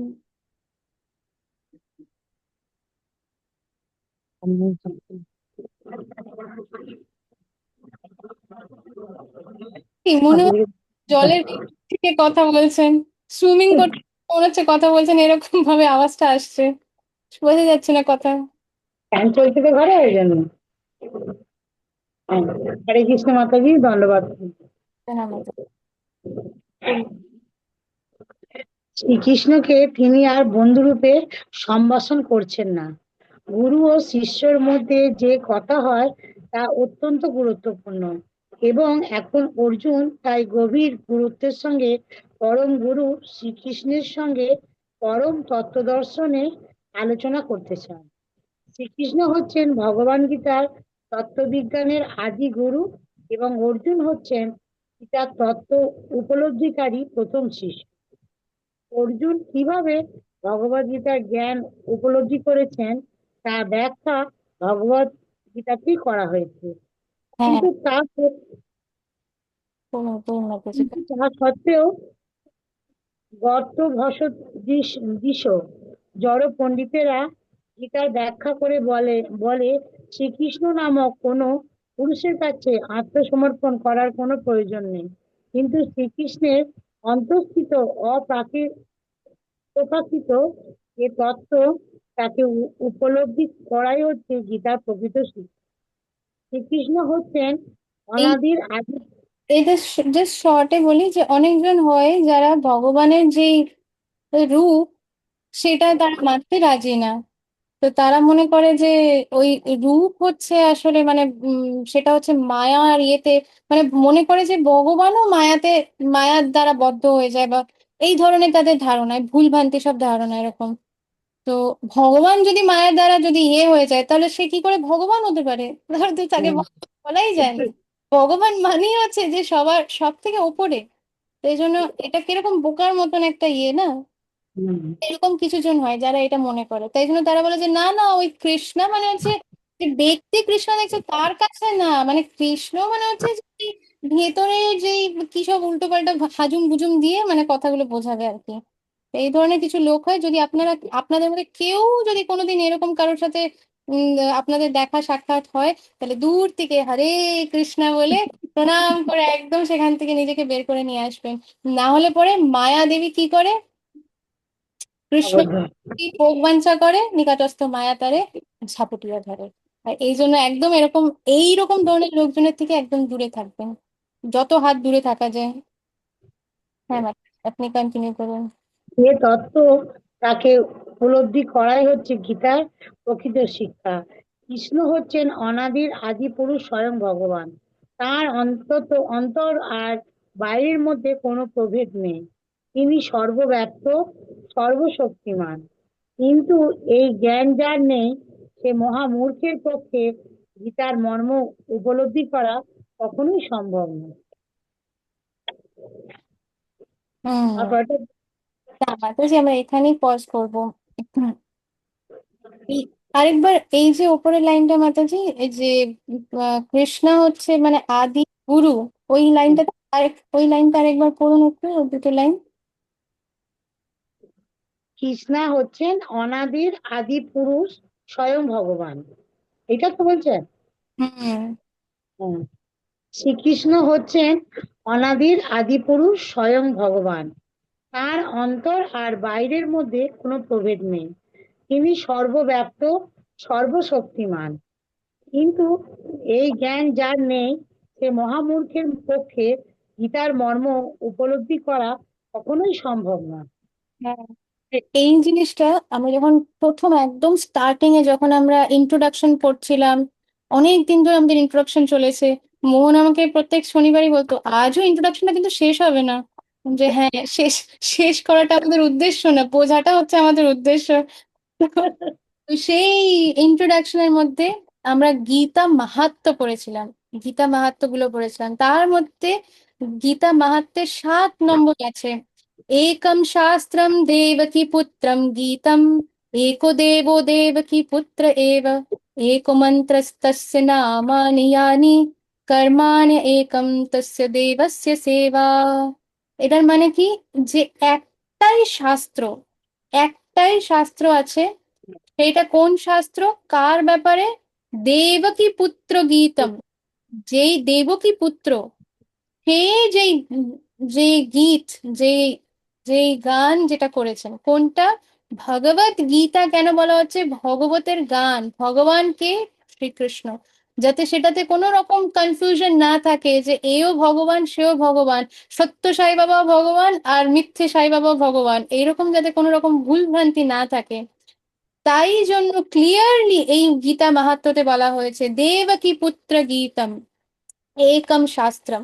তারপরে একো দেব দেবকী পুত্র এব, মানে একটাই, একজনই সেই দেব, একজনই সেই ভগবান। তিনি কে? দেবকী পুত্র, যে দেবকী মাতার পুত্র। একো মন্ত্রস্ত তস্য, তো একটাই মন্ত্র, ওনার মন্ত্র কোনটা? হরিনাম মহামন্ত্র। এক মন্ত্রস্তস্য নামানি ইয়ানি। তো হরিনাম, এই যে মহামন্ত্র, এটার কথা বলা হচ্ছে। মহামন্ত্র কেন বলছে হরিনামকে? কৃষ্ণার এমনিতে জেনারেল শাস্ত্রে বলা হয় যে দুটো লেভেলের নাম আছে। একটা হচ্ছে জেনারেল নাম, যেরকম ভগবান, ভগবান, এটা হচ্ছে একটা জেনারেল নাম। পরমাত্মা, এটা হচ্ছে একটা জেনারেল নাম। বা উম, উম, কি বলবো, আহ মানে এই ধরনের যেখানে ভগবানের ডাইরেক্ট কোনো নাম নেই, ইনডাইরেক্ট, তো সেইগুলো হচ্ছে জেনারেল ফার্স্ট লেভেল, মানে সেটা হচ্ছে সেকেন্ড লেভেল, সেকেন্ডারি। আর প্রাইমারি লেভেল হচ্ছে যেখানে ডাইরেক্ট ভগবানের নাম আছে, কৃষ্ণ, হরি, রাম, অথবা আম, এই যে গিরিধারী, বা মাধব, হ্যাঁ, কুঞ্জ বিহারী, রাধা রমন লাল, এগুলো হচ্ছে ডাইরেক্ট নাম কৃষ্ণার। তাই ডাইরেক্ট যখন আমরা কারুর, নট কারুর, সরি, ডাইরেক্ট যখন আমরা ভগবানের নাম নিচ্ছি, সেটা হচ্ছে মোস্ট পাওয়ারফুল। ইনডাইরেক্ট নামগুলোও কিন্তু পাওয়ারফুল। যদি কেউ বলে ভগবান, আমরা বলি না ঠাকুর, ঠাকুর, বাঙালিরা বলে ঠাকুর। আবার পুষ্টিমার্গে বলে ঠাকুরজি, ঠাকুরজি, ওনারাও বলে ঠাকুরজি। এটা হচ্ছে সেকেন্ডারি নাম। ঠাকুরজির তো নাম আছে, ঠাকুরের তো নাম আছে, ভগবানের এক নাম আছে, কৃষ্ণা, গোবিন্দ, হ্যাঁ, গোপাল, কত সুন্দর সুন্দর নাম আছে। তার তার যত লীলা, সেই লীলার উপরে তার নাম। তো এই নামগুলো হচ্ছে সব থেকে পাওয়ারফুল। আর তার মধ্যে মানে হাইয়েস্ট পাওয়ারফুল যেটা, সেটা হচ্ছে মহামন্ত্র, এই হরে কৃষ্ণ মহামন্ত্র। তো গোলকের প্রেমধন হরিনাম সংকীর্তন, এটা। তো এই কেন বলা হচ্ছে হরিনাম সংকীর্তনকে গোলকের প্রেমধন কেন বলা হচ্ছে? কারণ এই হরে কৃষ্ণ মহামন্ত্রের থেকেই কিন্তু সব আস্তে আস্তে, বলে না পর্দা উঠে যাবে যখন, তখন আমরা সেই কেন এটাকে গোলকের প্রেমধন বলা হচ্ছে, সেটা তখন আমরা বুঝতে পারবো। আমাদের অন্য কোনো পদ্ধতি নেওয়ার দরকার নেই, কোনো পদ্ধতি নেওয়ার দরকার নেই, শুধুই হরে কৃষ্ণ মহামন্ত্র, এর মধ্যে সব কিছু আছে। আস্তে আস্তে পর্দা যখন উঠে যাবে, তখন আমরা এই মহামন্ত্র থেকেই বুঝতে পারবো যে এই মহামন্ত্র কেন আহ সব থেকে পাওয়ারফুল, বা সব থেকে হাইয়েস্ট কেন বলা হচ্ছে, গোলকের প্রেমধন কেন বলা হয়েছে। যেখানে মহাপ্রভু স্বয়ং এই হরিনাম করতে করতে, উনি যখন মানে হরিনাম করছেন আর কাঁদছেন, হাসছেন, পাগলের মতন নৃত্য করছেন, ইয়ে করছেন, তখন উনি নিজের গুরুদেবের কাছে কি বলেন যে, যে এটা কি ঠিক হচ্ছে, মানে আমি কিরকম মানে এই হরিনাম নেওয়ার পর থেকে আমি কিরকম কন্ট্রোলে থাকতে পারছি না, হঠাৎ হঠাৎ কাঁদছি, হঠাৎ হাসছি, কখনো নাচছি, কখনো উল্টে মানে অজ্ঞান হয়ে পড়ে যাচ্ছি, এটা কি ঠিক, মানে এরম কি? ওনার গুরুদেব বলেছে ইয়েস, এটা একদম পারফেক্ট, তার মানে এই মহামন্ত্র কাজ করছে। আমাদের মধ্যে কারা কারা আছে যখন হরিনাম করে তখন আমরা এরকম কাঁদতে লাগি, হাসতে লাগি, উল্টে পড়ে যাচ্ছি অজ্ঞান হয়ে? অজ্ঞান হই না, তবে মনটা খুব আনন্দ হয়। হ্যাঁ, হ্যাঁ, খুব আনন্দ হয়। সেটা তো হবেই। সচ্চিদানন্দ বিগ্রহ, এই হ্যাঁ, হরিনামের মধ্যে কি আসবে? আনন্দ বিগ্রহ, নাম থেকে মনটা খুব ভালো হয়ে যায়, আবার, প্রণাম করলে তখন মনটা ভালো, হ্যাঁ, আবার আনন্দ হয় তখন মনটা। এই মাতাজি, যে লাইনটা যে কৃষ্ণই হচ্ছে ভগবান, আদি গুরু, হ্যাঁ, আর তারপরে বলছে যে অর্জুন হচ্ছে তার প্রথম শিষ্য। একটা জায়গায় এখানে মাতাজি ওপরে পড়লেন হুম, যে হ্যাঁ, আদি গুরু আর অর্জুন হচ্ছে ওনার প্রথম শিষ্য। এইটাও সর্বোপনিষদ, সর্বোপনিষদো গাবো দোগ্ধা গোপাল নন্দনঃ। তো সর্ব উপনিষদ, যত উপনিষদ আছে, হ্যাঁ, উপ- আম, আমরা বলি না উপবাস, বাস মানে হচ্ছে থাকার, উপবাস মানে হচ্ছে তার নিকটে থাকা, কার নিকটে থাকা? ভগবানের নিকটে যাতে যেতে পারি, উপবাস। তো উপনিষদ। তো ঈশের মানে ভগবানের যাতে আমরা মানে ওনার কাছে যেতে পারি, তো ওনার ব্যাপারে যেখানে লেখা আছে সেই রকম যত শাস্ত্র আছে সেটা হচ্ছে তার সেই সব শাস্ত্রের যে মানে মেন দগ্ধা গোপাল নন্দন। দগ্ধা মানে কি, যে দুধ দুধ দোয়াচ্ছে। তো কে? গোপাল নন্দন। মানে গোপাল নন্দন হোক মানে কার কথা বলছে? কৃষ্ণা। সেই দুধটা দোয়াচ্ছে কোথায়? দোয়াচ্ছে এই যে ভগবত গীতাতে। তার মুখ মিশ্রিত বাণী না, হুম। ভগবানের কথা, ভগবান নিজে স্বয়ং কথাগুলো বলছেন। তাই জন্য এইটা হচ্ছে সেই যত, যদি আমরা মনে করি যত গাভী, সব গাভী হচ্ছে যত উপনিষদ যত শাস্ত্র যা আছে সেগুলো হচ্ছে গাভী। সেই গাভীর মানে যে মেইন গাভী, যে সে দুধ, গোপাল নন্দন দুধ দোয়াচ্ছে, সেই দুধ যেটা, সেই দুধ দোয়ানোর যে গাভী সেটা হচ্ছে এই ভগবত গীতা। সেই দুধটা হচ্ছে এই ভগবত গীতা। পার্থ বৎসহ, আর তার বাছুরকে, সেই গাভী যে দুধ দিচ্ছে, গাভীটা হচ্ছে মানে যেই গাভী এই সবকিছু দিচ্ছে, এই দুধটা যে দিচ্ছে সেই গাভী হচ্ছে কৃষ্ণা। আর সেই দুধটা কে খাচ্ছে? তাই এই গাভীর বাছুরকে পার্থ। পার্থ মানে হচ্ছে যে অর্জুন। পিতা, ছেলে অর্জুন। পার্থ বৎসহ মানে বলি না আমরা ভক্ত বৎসলা, বৎসলা কাকে বলা হয়? বৎস কাকে বলা হয়? গাভীর বাছুরকে বৎস বলা হয়, কারণ গৌমাতার একটা মানে এক্সট্রিম আসক্তি থাকে তার বাছুরের প্রতি। আমি অনেক ভিডিওস দেখেছি, খুব কষ্টকর ভিডিওস, কিন্তু যখন মানে অনেক এখন তো যেভাবে মানে নিষ্ঠুর ভাবে মানে গাভীদেরকে ইয়ে করা হয়, তাদের দুধের জন্য অনেক সময় মেশিন লাগানো হয়, ইনজেকশন দেওয়া হয়, এইরকম ভাবে ইয়ে করা হয়। তারপরে শুধু যাতে সে দুধ দেয় সেটার জন্য কি করে, অনেক সময় বাছুরকে দূরে করে দেয়। হ্যাঁ, বাছুরকে দূরে করে দেয়, সেই বাছুর না খেতে পেয়ে অনেক সময় মারা যায়। মারা যাওয়ার পরে কি করে, সেই বাছুরকে ওপরে টাঙিয়ে রাখে যাতে সেই বাছুরের গন্ধে, বাছুরের গন্ধটা তো মা পায়, তখন তার দুধ বেরিয়ে আসে। এইরকম ভাবে দুধ নেওয়া হয়, মানে এখন এত নিষ্ঠুর ভাবে ইয়ে করা হয়। যদি আমরা এইটাকে নিষ্ঠুর মনে করছি তাহলে আমাদের ভেবে দেখা উচিত যে শুধু গাভী বলে না, গাভী তো অবশ্যই আমাদের রক্ষা করা উচিত, কিন্তু তার মানে অন্য জীব, জীব যারা আছে তাদের কি এটা হয় না? তাদের মায়ের কি মনে হয় না যে তার বাচ্চাটাকে মেরে ফেলা হচ্ছে? বা তাদের বাচ্চাদের, তারা কি দেখছে না, তার বাচ্চাগুলো দেখছে না যে তার মাকে মুরগি হোক ওই ছাগলই হোক, ভেড়াই হোক, যাই হোক না কেন, এই সেম জিনিস কিন্তু অ্যাপ্লাই করে। যাই হোক, আমরা আবার এটাতে ফিরে আসি যে পার্থ বৎসহ সুধীর ভোক্তা।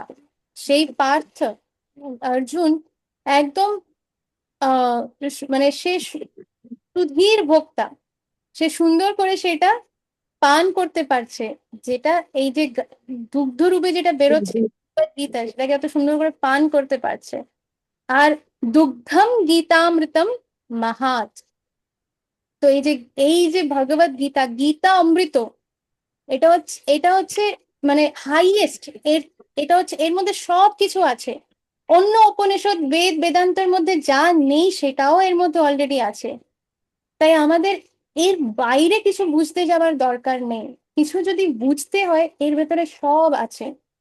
হ্যাঁ, ভগবানের লীলা যখন আমরা জানতে আমাদের যখন আগ্রহ হয়, সেই লীলা বোঝার জন্য, জানার জন্য আমাদের শ্রীমদ্ ভাগবতম আছে, শ্রী চৈতন্য চরিতামৃত আছে। তো বলা হচ্ছে যে ভগবদ গীতা হচ্ছে প্রাইমারি, তারপরে ভাগবতম হচ্ছে সেকেন্ডারি, আর হাই স্কুল হচ্ছে, বা অ্যাকচুয়ালি এটার থেকে যদি আমরা নেক্সট লেভেল ইয়ে করি তো তার মানে হচ্ছে স্কুল লাইফ, কলেজ, আর তারপরে পিএইচডি লেভেল, ভগবদ গীতা, ভাগবতম, আর চৈতন্য চরিতামৃত। তো এই চৈতন্য চরিতামৃত বলা হচ্ছে পিএইচডি লেভেল, কারণ সেখানে ভগবানের মন, তার মাইন্ড, এইটা সেই চৈতন্য চরিতামৃততে আছে, যে আমাদের কিভাবে ভক্তদের সাথে আমাদের ডিল করা উচিত, আমাদের মাইন্ড, আমাদের অ্যাটিটিউড, মুড কিরকম হওয়া উচিত, কোন কোয়ালিটিটা মহাপ্রভুর পছন্দ, কোন কোয়ালিটিটা মহাপ্রভুর পছন্দ না, এই জিনিসগুলো আমরা শ্রী চৈতন্য চরিতামৃত থেকে বুঝবো। তার মানে কি এটা ভাগবতমে বুঝবো না? না, বুঝবো। আরো ডিটেলে চৈতন্য চরিতামৃততে বুঝবো, কারণ ভগবান স্বয়ং চলে আসছে আমাদের এটা বোঝানোর জন্য। আর ভাগবতমের মধ্যে আমরা ভগবান আর তার ভক্তের সাথে কি আদান প্রদান, কিরকম ভাবে কোন ভক্ত কি মিস্টেক করেছে, কেস স্টাডি। আমরা মনে করি আরে আমরাই শুধু মিস্টেক করছি, শুদ্ধ ভক্তরা কোনো মিস্টেক করে না। না, শুদ্ধ ভক্তদের মাধ্যম দিয়ে ভগবান তাদেরকে মিস্টেক করায়, বা অনেক সময় মিস্টেক করায় না, অন্যদের দিয়ে মিস্টেক করায়। এইগুলো সব হচ্ছে কেস স্টাডি, যাতে আমরা যাতে সেটা পড়ে ভক্তদের মুখ থেকে শ্রবণ করে যাতে সেইগুলো বুঝতে পারি যে আমাদের কি করা উচিত আর কি করা উচিত না। এমন না যে ভক্তরা মিস্টেক করে না, ভক্তরাও মিস্টেক করে, কিন্তু সেটার পরে তাদের কি মুড হয়, মানে কিরকম তারা, তাদের থট প্রসেসটা কিরকম, চিন্তা ধারণাটা কিরকম, এইটা হচ্ছে মোস্ট ইম্পর্টেন্ট। এটাই হচ্ছে সব থেকে ইম্পর্টেন্ট। এই যে এর আগে এনভির কথা বললাম, তো আমাদের নিজেদের ভেতরে দেখতে হবে যে আমাদের ভেতরে কোন কোন দোষগুলো আছে। আমি যদি আরেকজনের মধ্যে কোনো দোষ দেখতে পারছি, তার মানে সেটা আমার ভেতরে আছে। কারণ যতক্ষণ আমি একটা জিনিস, এখন আপনাদের সবাইকে যদি আমি বলি যে এ লিখে দেখান, এ, ইংলিশের এ, সবাই লিখতে পারবে কি পারবে না? অবভিয়াসলি পারবে এ লিখতে, কারণ আমরা সবাই এ লিখতে শিখেছি। এবার আমি যদি কাউকে একটা ক্যালকুলাসের একটা ফর্মুলা লিখতে বলি, যে ক্যালকুলাসের এই ফর্মুলাটা লিখে দেখান, কতজনে লিখতে পারবেন? যারা পড়েনি তারা পারবে না। হ্যাঁ, কেন? ওটা কোনোদিন আমাদের জীবনের মধ্যেই দেখিনি, বলে না ঠাকুর জন্মেই দেখিনি। তো যেই জিনিস আমরা দেখিনি, তার মানে সেটা আমরা পারবো না। যেহেতু আমাদের নিজেদের ভেতরে অনর্থগুলো আছে, সেই কারণে আমরা খুব ভালো করে সেই অনর্থগুলো চিনি, তাই জন্য আমরা অন্যের মধ্যে কিন্তু সেই অনর্থ দেখতে পাচ্ছি। সো আমরা যদি আরেকজনের মধ্যে কোনো প্রবলেম দেখতে পারছি, তার মানে সেটা আমার ভেতরে আছে। দোষ দর্শন মানে হচ্ছে আমার ভেতরে সেই দোষটা আছে, না থাকলে আমি তো আমি যেটা দেখিনি, ক্যালকুলাসের ওই ফর্মুলাটা কোনোদিন জানি না, তাহলে লিখতে কি করে পারবো? যেহেতু আমি এ অনেকবার দেখেছি, তাই জন্য এ দেখলি যে এই এ এ এটা এ এটা এ। বুঝতে পারছেন আপনারা? কোনো ডাউট থাকলে যদি মানতে যদি ডিফিকাল্টি হয়, তাহলে আপনারা হ্যান্ড রেজ করে প্রশ্ন করতে পারেন, আমি চেষ্টা করবো সেটাকে বোঝানোর। কিন্তু এটা কি ক্লিয়ার যে যখন আমার মনে হচ্ছে যে আরেকজনের মধ্যে দোষ আছে, আর আমি তার অথরিটিও না, তাহলে কেন তার দোষ, দোষ দর্শন আমার চোখে হচ্ছে? তার মানে আমার ভেতরে এই দোষ দর্শন করার অনর্থটা আছে। তার মানে আমাকে সেই জায়গার থেকে নিজেকে বের করতে হবে। না হলে কি হবে? মেনে নিন, হবে না এটা, মেনে নিন, তাও আমরা গোলকধাম পৌঁছে গেলাম। গোলকধামে চোখ খুললো, কৃষ্ণ, আমরা গোলকধামে পৌঁছে গেছি, বা বা যাচ্ছি কৃষ্ণার দিকে দৌড়াতে দৌড়াতে, ওমা হঠাৎ হতো আমরা দেখলাম রাধারানী ওখানে কিছু একটা সেবা করছেন, ললিতা সখী, বিশাখা সখী, ওনারা একসাথে বসে আছেন। প্রথমে খুব ভালো লাগলো, তারপরে হঠাৎ চোখে পড়লো, ওমা কেমন ভাবে এটা করছে, এইভাবে করা উচিত নাকি, ছি ছি ছি, এইখানেও এরকম? আমি তো দেখেছিলাম ওই ভৌতিক জগতে ওই মাতাজি এরকম করে করতো, মা দেখছি এখানে এই সখীরাও। তার মানে কি আমরা ওই সেম অনর্থ গোলক ধামে নিয়ে গিয়ে ওখানে গিয়ে এইগুলো করব? কৃষ্ণা বলবে দূর, হে এসে আমার এখানে ডিস্টার্ব করে দিচ্ছে, একে সরো এখান থেকে, গো ব্যাক গো ব্যাক, যাও তুমি আবার ম্যাটেরিয়াল ওয়ার্ল্ডে চলে যাও। টুক করে ধাক্কা দেবো, ওখান থেকে টুং করে এসে নিচে পড়বো, আবার সেই ম্যাটেরিয়াল ওয়ার্ল্ডে। কারণ এটা সম্ভবই না। এই জন্যই বলা হয় পিউরিফিকেশন। যতক্ষণ আমরা পুরোপুরি পরিষ্কার হয়ে যাচ্ছি না, যত নোংরা পচা গন্ধ ভেতরে আছে, যত ডিজিজ আছে, হ্যাঁ, স্কিন ডিজিজ আছে, মেন্টাল ডিজিজ আছে, হার্টের রোগ আছে, ব্লাড প্রেশারের প্রবলেম আছে, এইগুলো আপনারা মেডিকেল টার্মসে বোঝার চেষ্টা করবেন না, স্পিরিচুয়াল টার্মসে বোঝার চেষ্টা করুন। ব্লাড প্রেশার আমাদের কখন হাই হয়ে যায়? যখন আমাদের এনভি হাই হয়ে যায়, আরেকজনের ভালো হচ্ছে, আমার ব্লাড প্রেশার বেড়ে যাচ্ছে, এ তো এরকম হওয়া উচিত না, এর কেন এত ভালো হচ্ছে, এর দুটো গাড়ি আমার একটা গাড়ি, ওর কাছে পাঁচটা গাড়ি হয়ে গেল আমার কাছে শুধু চারটে গাড়ি। এগুলো আমি হয়তো এক্সাম্পল দিচ্ছি, হয়তো এগুলো অ্যাপ্লিকেবল না হতে পারে আপনাদের জন্য, তাই জন্য আমাদের ভাবতে হবে কোনটা অ্যাপ্লিকেবল নিজেদের জন্য। তো যতক্ষণ আমরা ফুললি ক্লিন হব না, পিউরিফাই হব না, ততক্ষণ আমরা যেতে পারবো না। তার মানে আমাদের কতটা চান্স আছে ফেরত যাবার? একজন যে সিনসিয়ারলি চেষ্টা করছে, একজন যে কনস্ট্যান্টলি নিজের উপরে কাজ করছে, গুরু কৃষ্ণের আনন্দের জন্য প্রত্যেকটা জিনিসের মধ্যে এটা ভাবার চেষ্টা করছে যে এইটা থেকে গুরু মহারাজ প্লিজড হবে। হয়তো কোনো মিস্টেক করছি, গুরু মহারাজের কাছে গিয়ে সেটা বলছি যে গুরু মহারাজ, আমি বারে বারে ভুলটা করছি, মানে আমি কিছুতেই পারছি না, কাঁদছি গুরু মহারাজের কাছে গিয়ে। কারণ আমার এফোর্টটা হচ্ছে, আমি এখানে পজ করছি। আজকে আমরা এইটুকুই রাখবো। আমরা আজকে কিছুক্ষণই স্টপ করবো। তো হয়তো আমি কিছু মিস্টেক করছি, গুরু মহারাজের কাছে গিয়ে আমি কাঁদছি, কান্না করছি যে গুরু মহারাজ আমি তো কিছুতেই এইটা থেকে বেরোতে পারছি না, আমি এই মিস্টেকটা বারে বারে করছি, বারে বারে যেটা হয় সেটা তো আর মিস্টেক না। তার মানে কি আমি কতটা আম, মানে কি বলবো যে আমি চাই না তার মানে শুধরোতে। আমি এতটা ফলেন, আমি এতটা অপদার্থ। গুরু মহারাজ আপনি আমাকে ছেড়ে দেবেন না, আপনি প্লিজ প্লিজ আমাকে হেল্প করুন। আপনার অহৈতুকী করুণাতে আমি নিজেকে এই জায়গা থেকে বের করতে পারবো। এই রকম ভাবে যখন আমাদের মাইন্ড, মন যখন এরকম ভাবে কাঁদবে, সত্যি করে গিয়ে যখন গুরু মহারাজের কাছে কাঁদতে পারবো। ডিয়ার ডিভোটিস, এটা খুব মন দিয়ে শুনবেন। কারণ আমরা ভগবত গীতাতে হয়তো পিএইচডি করে নিতে পারি, যে ভগবত গীতার প্রত্যেকটা শ্লোক একদম হুড়হুড় করে বলে ফেললাম, শ্লোকের ট্রান্সলেশন, অনুবাদ, তাৎপর্য সব বুঝিয়ে দিতে পারলাম, কিন্তু নিজের লাইফের মধ্যে এগুলো যদি অ্যাপ্লাই না করতে পারি, দেন আমাদের এগুলো ওয়েস্ট হবে না, কিন্তু আরেকটা চান্স পাবো। তার মানে কি আরেকটা জন্ম, আরেকটা জন্মতে কোনো অসুবিধা নেই, কিন্তু এমন নয় যে আরেকটা জন্ম পেয়ে হারিয়ে গেলাম, সেটা হচ্ছে অসুবিধা। তাই জন্য অনেক সময় আমাদের হয়তো কোনো ইনস্ট্রাকশন দেওয়া হচ্ছে, সেই ইনস্ট্রাকশন আমরা বারে বারে পালন করতে হয়তো ভুল করছি, ইনস্ট্রাকশন তো পালনই করতে পারছি না। আবার অনেকজন হয় যারা মুখে বলে যে না না, উনি অনেক সিনিয়র, মাতাজি আপনি একটু বলুন তো আমার কি করা উচিত এই ব্যাপারে, আপনি আমার মায়ের মতন। আচ্ছা ঠিক আছে, মায়ের মতন আপনি আমাকে যেটা বলবেন আমি সেটাই করবো, আচ্ছা ঠিক আছে বললাম। ওমা, দেখছি যেটা বলেছি তার উল্টোটাই সে করে যাচ্ছে। মা বলে না, মা লাটে উঠেছে সব, মায়ের মতন আর মাতাজি আপনি সিনিয়র এগুলো সব লাটে উঠেছে। যেটা বলা হয়েছে সেটার উল্টোটাই করছে, তার মানে কি তার ইচ্ছেই নেই। এটা হিপোক্রেসি।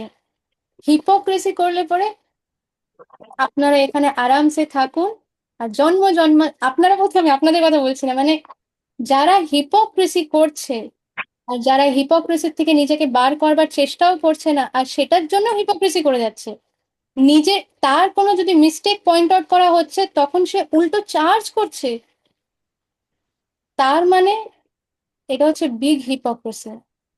বিগ হিপোক্রেসি যে আমি আসলে শুধরোতেই চাই না, আমি নিজের মন মতনই চলতে চাই, কিন্তু যদি আপনার কোনো কথা আমার মনের মতের সাথে মিলে যায় তাহলে সেটা আমি মানবো। এইটা হচ্ছে বিগ হিপোক্রেসি। আর এই হিপোক্রেসির জন্য ভগবত ধাম তো দূরের কথা, অনেক দূরের কথা, আমাদের আমাদেরকে কৃষ্ণা চিট করে ঘুরিয়ে রেখে দেবে। কারণ আমরা একজনকে মানে বলছি যে আপনাকে আমি মেন্টর, এই উম, কি বলে, উম, মানে শিক্ষাগুরু এইরকম ভাবে দেখছি, বলছে মুখে কিন্তু করছে অন্য জিনিস, পেছনে করছে অন্য জিনিস। এটা ভেরি ডেঞ্জারাস। তার থেকে দরকারই নেই কাউকে এসব বলার, তার থেকে অ্যাকসেপ্ট করে নেওয়া উচিত যে না, আমি গলায় দড়ি ছাড়া গাধা ভেড়া, আর সেরকমই হয়ে থাকতে চাই, আমি অনেকগুলো জন্ম নিতে চাই, আমার কোনো ইন্টারেস্ট নেই ভগবানের কাছে ফেরার, আমি আরামসে আমার বয়ফ্রেন্ড গার্লফ্রেন্ড তাদের সাথেই ধরে থাকতে চাই, পরের জন্মে কুকুর বিড়ালও তার সাথেই থাকতে চাই, ওকে ফাইন, নো প্রবলেম। তাই জন্য আমরা যাতে হিপোক্রেসি না করি কোনো জায়গায়, বিকজ এই হিপোক্রেসি, এনভি, এই ধরনের ভয়ঙ্কর অনর্থের জন্য ভগবদ্ধাম অনেক দূরের কথা, ভক্তি অনেক দূরের কথা। উল্টো আমরা নিজেদের কর্মচক্রে এমন ভাবে ফেঁসে যাব যে মায়া দেবী আমাদেরকে পিটিয়ে পিটিয়ে শেখাবে। কারণ এই এই ভৌতিক জগৎটা কি একটা কারাগার, আমরা সবাই ক্রিমিনাল, তাই জন্য আমাদেরকে এই কারাগারের মধ্যে বন্দি করে রাখা হয়েছে। কিন্তু কি সুন্দর কারাগার না, আমরা কোনো জেলের কোনো ওই যে ডান্ডিগুলো দেখতে পাচ্ছি না, কি সুন্দর কারাগার, যে যেখানে চায় সেখানে যেতে পারে, যে যেটা করতে চায় করতে পারে, কি সুন্দর কারাগার। আর এই কারাগারের প্রিজনার হেড কে? দুর্গা। দুর্গ মানে হচ্ছে কারাগার, জেল, প্রিজন, আর দুর্গা হচ্ছে এই কারাগারের আলটিমেট হেড। আর সবাই দুর্গার কাছে গিয়ে কি বলে, মা আপনি আমাকে কোনোদিন এখান থেকে ছাড়বেন না, আপনি আমাকে এখানে বন্দি করে রাখুন, আরো লাঠি ঝাঁটা পিটান। সবাই ভাবছে এই এটা কবে প্রার্থনা করলাম, এরকম তো আমি কোনোদিন প্রার্থনা করিনি। আমরা সবাই কি বলি না, মা ধনম দেহি জনম দেহি পুত্র দেহি এই দেহি ওই দেহি, এইগুলোই তো হচ্ছে এটা। এইরকম প্রার্থনা মানেই হচ্ছে ওই প্রার্থনা, যে মা এখানে আরো বন্দি করে রাখো আর আরো আমাকে পিটাও পিটাও পিটাও। কিন্তু সেটা আমরা যেহেতু জানি না, কেউ কোনোদিন বলেইনি, তাই আমরা বুঝি না। এই কারাগার থেকে বেরোনোর জন্য প্রথমে তো আমাদের ভেতরে যে দোষ, যেই ক্রাইম গুলো আমরা করছি, করার জন্য এখানে এসেছি, সেই ক্রাইম, সেই জিনিসগুলো আমাদেরকে আইডেন্টিফাই করতে হবে যে আমার ভেতরে এই প্রবলেম গুলো আছে। দরকার হলে পরে একটা নোটবুক রাখা উচিত, সিক্রেট নোটবুক, আর সেই নোটবুকের মধ্যে পয়েন্ট ওয়াইজ লেখা উচিত এই এই অনর্থগুলো নিয়ে আমি স্ট্রাগল করছি। এবার তারপরে যদি আমার জীবনে কোনো মেন্টর থাকে যার তত্ত্বাবধানে আমি আছি, কোনো শিক্ষাগুরু থাকে, তাহলে তাকে সেটা জমা দেওয়া।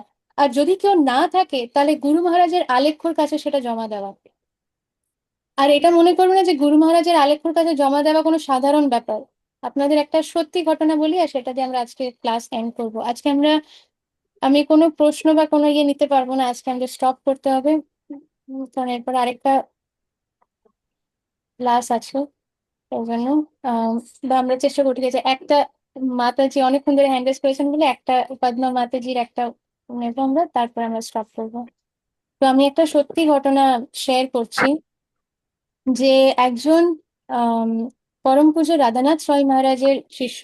এবার যারা জানেন না, পরম পূজ্য রাধানাথ স্বামী মহারাজ হচ্ছেন আরেকজন শিল প্রভুপাদের শিষ্য।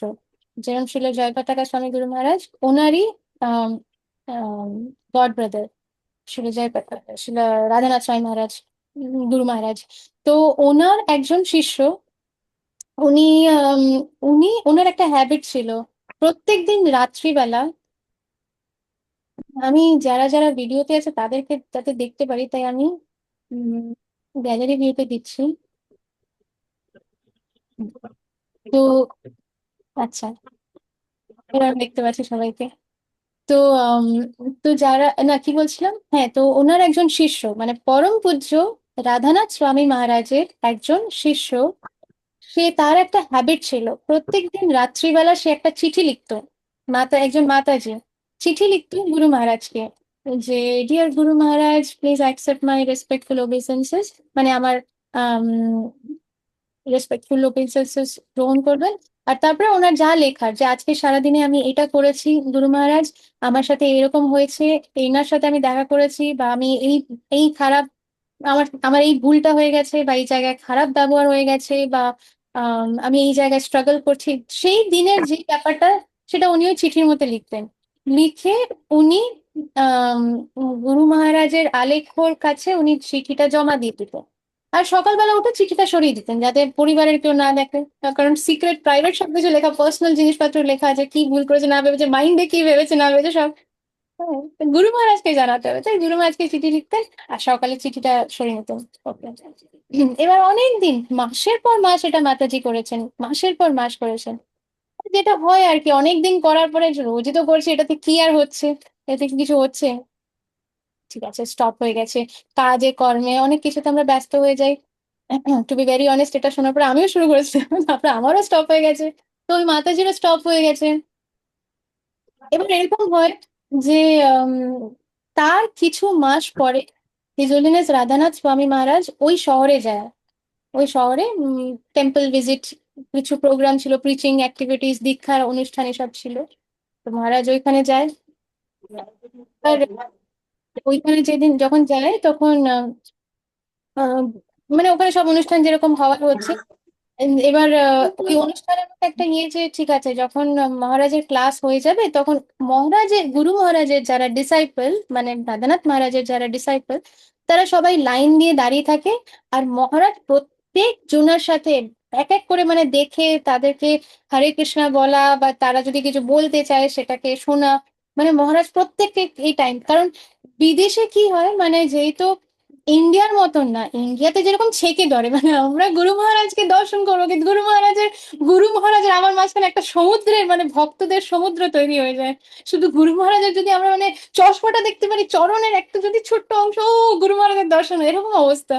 কিন্তু বিদেশে এরকম না, বিদেশে হচ্ছে যে মানে ফরচুন, মানে যদি সেটা গুরু কৃপা থাকে, তাহলে আমরা সামনাসামনি গিয়ে অনেকক্ষণ কথাও বলতে পারি, এরকম।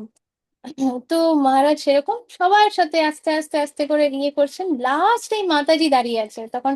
যখন মাতাজির টার্ন আসে, তো মাতাজি কিচ্ছু বলেন না, মাতাজি জাস্ট প্রণাম করে, মানে গুরু মহারাজকে একদম প্রণাম করে উঠে এরকম।